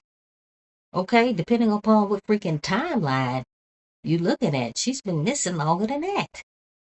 You know, and I've said this before, guys, if this little girl had to been a Kennedy, they would have found her ass. They would have found out who did this quick in a motherfucker. But she wasn't. And it is sad. And if this don't stick, guys, I'm gonna be mad at a motherfucker. All by himself, and then have a party the next night that started at 9 p.m., not super late. So I still have a lot of questions after this affidavit. If D4VD, David Anthony Burke, did not murder her, who did? Who Why did was it? she ordered up like a pizza? And also, why was her ring finger and little finger There you go. amputated? They can tell by looking at what's left of the hand that the ring finger... Guys, if you look real close, it says David on this ring finger. Okay? So my whole thing is, for those of you on the slow bus in thinking that he was framed, that finger was cut off. And the main reason why it was cut off, look close to it, guys. I ain't making no shit up. It says David on it. The reason why it was cut off, because he was trying to hide the fact that it was him. To this day, guys, they have not been able to find those 2 fingers. They have not been able to find those 2 fingers. Now, they did have matching tattoos that said shh on it. That finger was still present. And it's sad to me that her mother had to identify her from the shh tattoo. And what the fuck does shh mean? That's what I want to know. What the hell does shh mean? Shh, keep it a secret? Keep it a secret that I'm 5 years older than you and you only 10? What does shh mean? Somebody please break it down for me. Finger and the little finger didn't just decompose, that it was actually removed with some sort of tool, i.e. a knife. That's a very poignant photo to me. Let's see it again, because this is Celeste's finger. And it has the name David tattooed on it, and she is Boom, wearing shakalaka. an engagement ring, reportedly believing, based on what Burke told her, that this little girl, a schoolgirl in middle school, Thank you, Deanna, who met David Anthony Burke when she was just 11 years old, sicko, still wearing Hello Kitty paraphernalia, thought they were getting married and having children. That identifiable tattoo removed, cut off her hand. Now, Joe Scott Morgan, this little girl, 11 years old, when she meets David Anthony Burke, already an adult, and she's talking about that she loved him before she even existed and will love him even after she dies. And this little girl now dead. Yeah, it goes to what I mentioned earlier about objectification, right? She's nothing more to these individuals than a plaything, easily destroyed. Okay, that's what it comes down to, and somebody that a child that can be easily taken advantage of by these mere sentiments that you're talking about, or that they're saying here in this performance. And that's what it is. The whole damn thing is a performance. But the reality is this, Nancy, the results of that performance are as real as it gets. You've got the reality. Literally, you can sense it in the air by the smell. You can open the trunk. You see the reality of a body that has been completely destroyed, a body that has been abandoned, a body that has been disrespected. That's the reality, not that nonsense with all of the light show and those poly. He stole her childhood. He stole it. She never got a chance to be 15 years old. She was found in the trunk of a Tesla that was registered to his monkey behind, that was decomposing in the trunk of his Tesla in a tow yard. one day after what would have been her 15th birthday. He did a lot of shit around her birthday. He did it. He released records around her birthday. He did a lot of shit around her birthday. Now, I don't think he planned on her being found around her birthday. Let's rewind that right the fuck out. But he did a lot of shit around her birthday. And that guys, I sit up here and I laugh with you guys. I'm laughing at David's ass because he think he gonna get away with this. Okay? I'm not really sure if all this shit gonna stick with him. I'm praying it doesn't. Guys, I'm praying it does. I pray it sticks to his ass like glue. But I'm not sure he gonna get as much time as we think that he gonna get. This shit hurts my heart. Little Celeste Rivas Hernandez could have been my damn granddaughter. Not my daughter, but my granddaughter. That hurts my heart. That he did this to this little girl. This was senseless, okay? Yeah, they was already investigating your monkey ass. Why did you have to add this on top of it? Okay? I would have told Celeste, oh shit, okay, you threatening me? Stay your ass in Lake Elsinore. Don't worry about your shit. I'll burn it up. Don't worry about I have no communication with you guys. I would have blocked her ass from calling me. Okay? They would have only got the shit on me from this other child porn. Corn. They wouldn't have been adding no murder case on my ass. Okay? That is crazy to me. This was senseless. This did not have to happen. This didn't have to happen to this little girl. Sentiments and all of that nonsense. People holding their phones up with lights. Give me a break. I truly wish that everybody could sense this, could actually see what he did allegedly to this child so that they could really understand it. Really understand the depth of depravity here, Nancy. My old statement is the house of depravity has no basement. And I am telling you, this thing goes really deep and it is pure evil. Disgusting. Another issue, Joe Scott, is looking at the autopsy report. I can't tell, is she pregnant or not? Right. Break it down. Yeah. When you get into, and this is available for anybody to read. It's not some kind of magical document. It's out there. When you get to the section that details the reproductive system, which all autopsies do this. Autopsy reports are broken down by system. So it makes it kind of easy to read. But you know what's really interesting, Nancy? When you get to the section on... No, to hell with this. We about to set something straight right up in here. I'm going to tell you what, guys. I've been on this motherfucker about 3 hours. And I'm starting to think maybe David cut off one of y'all damn fingers. Take that butt finger and push that like button right the hell now. Guys, that helps with the algorithm, guys. That helps with the algorithm. Take that thing. Did David cut off one of your goddamn fingers too? Guys, I'm looking. I got 29 likes up in this motherfucker. I've been up in here for 3+ hours. Take that finger that David didn't cut off. And if he did cut off that finger, guys, use the other motherfucking hand and push that damn like button, guys. I would greatly appreciate it. This whole shit is sad and senseless. This is sad and senseless what he did to this young girl. This is horrific. This is on some Jeffrey Dahmer type of shit. And guys, we still don't know what he did with them other kids. Okay? You remember little Celeste Rivas Hernandez and David D4VD, they were on a live. They was inside of his Discord. They was on a live. And she was talking. And biggest day, she said, he wasn't expecting her ass to say this. She said, oh, something about, and I'm paraphrasing, graping kids. She said, graping kids. Guys, I can't say the word. You know I can't say the word. And he said, oh, no. I media trained you. Delete this, delete. He was saying delete it because he wasn't expecting her ass to say that. So I am starting to think maybe Celeste Rivas Hernandez knew that he had grapes kids before.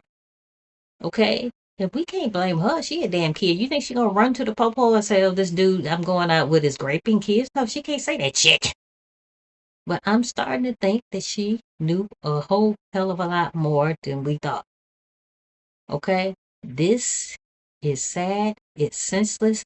It didn't have to happen. Guys, this on some Jeffrey Dahmer type of shit. They gonna make a movie out this motherfucker. You just wait and see. They gonna make a movie out of this. The reproductive organs, okay, or the system itself, they've got simply 3 bullet points that are there.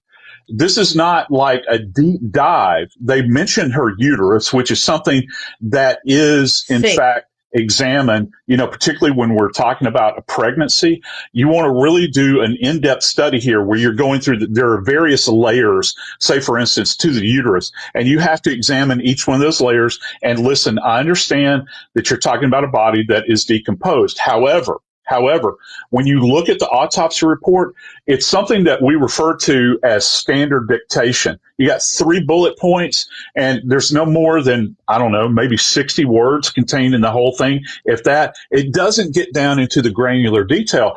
And Nancy, that's kind of the crux of this case, isn't it? When you begin to think about what in the world could have been the motivation for someone to kill a child, a female child. Well, one of the things that's been put out there is the idea that she may have been pregnant. So it doesn't get down into those granular details that we're talking about. And now they've had to go back and do this amendment, and it's kind of left people scratching their heads. People like me, that read these documents all of the time. It's undetermined, essentially, is what it comes down to. And you know what? Deanna just hit it on the head. All she wanted was his loyalty. She wanted his loyalty. And Deanna, I believe it was you that brought it up. Then maybe he should have paid her to keep her mouth shut. But guys, she was at the point that ain't no money in the world could have kept her mouth shut, because she did. That's all she wanted was his damn loyalty. She probably ain't never been cheated on before. She was 14. All of this was new to her. And if she was pregnant, that's his ass. But I'm not really sure if that is going to stick. Because from what I understand, guys, they were saying, and I'm not sure how true this is, guys, it's a great possibility, they will not be using all these pictures and videos they have. Evidently something about it's because of the kid. There's kids involved. Guys, I don't know. I am not a lawyer, nor do I play one on TV. I don't know all the ins and outs, but that is weird that you would get all this terabyte of information and you can't use the motherfucker. Okay? Because to me, that would be the final nail in the fucking coffin, in my opinion. I can't say one way or another. So this was a big miss on their part. I hope it's not going to come back to haunt them. Wow. So you stated there was an amendment in the medical examiner's autopsy report. Again, describe the amendment, and other than examining her uterus to see if there was a baby in there, can you determine pregnancy based on blood or tissue? Not at this point. You could with tissue. Okay, let's just say that. And that's one of the things that's kind of wanting here, because, with pregnancy, you would do a blood test, and there are standard hormonal presentations that you're looking for. We're kind of way past this at this point in time. So you're reliant on what you're looking at microscopically. Now, the uterus was there, so you do what's called a gross examination. And that doesn't mean like in the terms of, ooh, it's gross. It means like when we say gross in forensics, we're talking about overall with the unaided eye. Then you take a section of that and you look at that from a histology or in the microscope sense.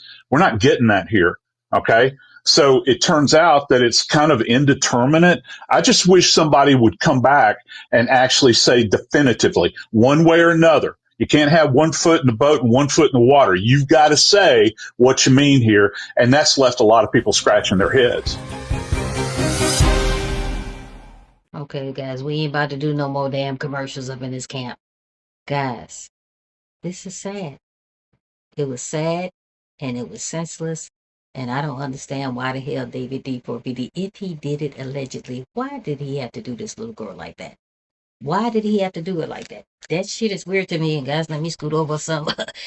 Guys, the picture, and I got to make sure I point the right way. This is when he met little Celeste Rivas Hernandez. You trying to tell me this motherfucker is 19 years old? You trying to tell me you took this little girl, I'm not sure at what age he took her over to meet his parents. Okay? But you trying to tell me y'all thought she was 19? This little girl doesn't look like she's 19. Okay, chest is a little bit on the flat side. She looked like sort of kind of like a little boy, a little bit, little tomboy.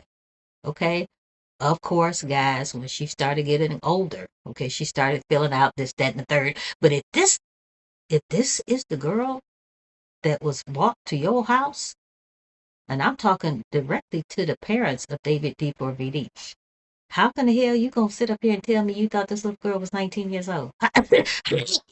Boo boo. You gonna tell me that you thought this little girl was 19 years old? No way. No way. If I was the parents, I'm like, look here, son, come here, come here. Look, I know we said we're about to have dinner. We're gonna have some chicken, macaroni, cheese, and some dressing, some green bean casserole, whatever the case may be, and some Kool-Aid. But you done brought this little motherfucker over my house and try to make me think that she's 19. She gonna have to go. Take her back wherever the hell you got her from. There is no way that she is 19 years old. Celeste Rivas Hernandez, guys, there was a 5-year age difference between David D4VD and Celeste Rivas Hernandez. Guys, the last time that they dated, or whatever the hell you want to call it, but when he unalived her, allegedly, guys, she was 14 years old. And so that means David had to be 19 years old. Okay? When they start going out, when they met on the damn TikTok, Fortnite website, whatever the hell you want, that little game where they make all that goddamn stupid ass noise. I can't stand that shit. She was 10. So if she was 10, David had to be what, 15, 16 years old? Come on now. You allow this little motherfucker over your house and you gonna have your son sit up here and tell you that she was 19. Okay? The parents knew. But see, the father is then the mother. David D4VD's father is an attorney. He has something to do with Epstein's little monkey behind. Okay? Little did he know, you got this same kind of cuckoo for Cocoa Puffs motherfucker in your house. Okay? All the women in the world, you had to be in romper room up in this motherfucker? You had to be in romper room. There were women throwing panties at you at the damn concert, but you worried about this little romper room little motherfucker. And the whole thing in a nutshell, and I've said it before, in my opinion, I could be wrong. I could be wrong, but little Celeste Rivas Hernandez run too motherfucking fast. David D4VD was not her first boyfriend. Her first boyfriend was a guy by the name of Gus, and Gus was old than a motherfucker. Something happened to Gus. Something, I don't know, Gus became unalive some kind of way. Nothing to do with David D4VD. But okay, if David met her at 10, at what point did she meet Gus? Somebody help me, please, Jesus. If David met her at 10, 11 years old, started going out with her when she was 13, it got physical when she's roughly about 13 years old. How old was she when she met Gus? Somebody help me, please, Jesus. Hallelujah. She grew up too fast. She grew up too fast. She was running away from home. She was running away to be with David D4VD, allegedly. He was showing her shit she never thought she would imagine seeing up in the motherfucker. Okay? But my whole thing is she grew up too fast. She grew up too fast. Anyway, guys, I appreciate y'all being on here. Please make sure to go ahead and like, share, and subscribe. I would greatly appreciate. This whole case is sad, but we're going to be following this motherfucker. We are going to be following it.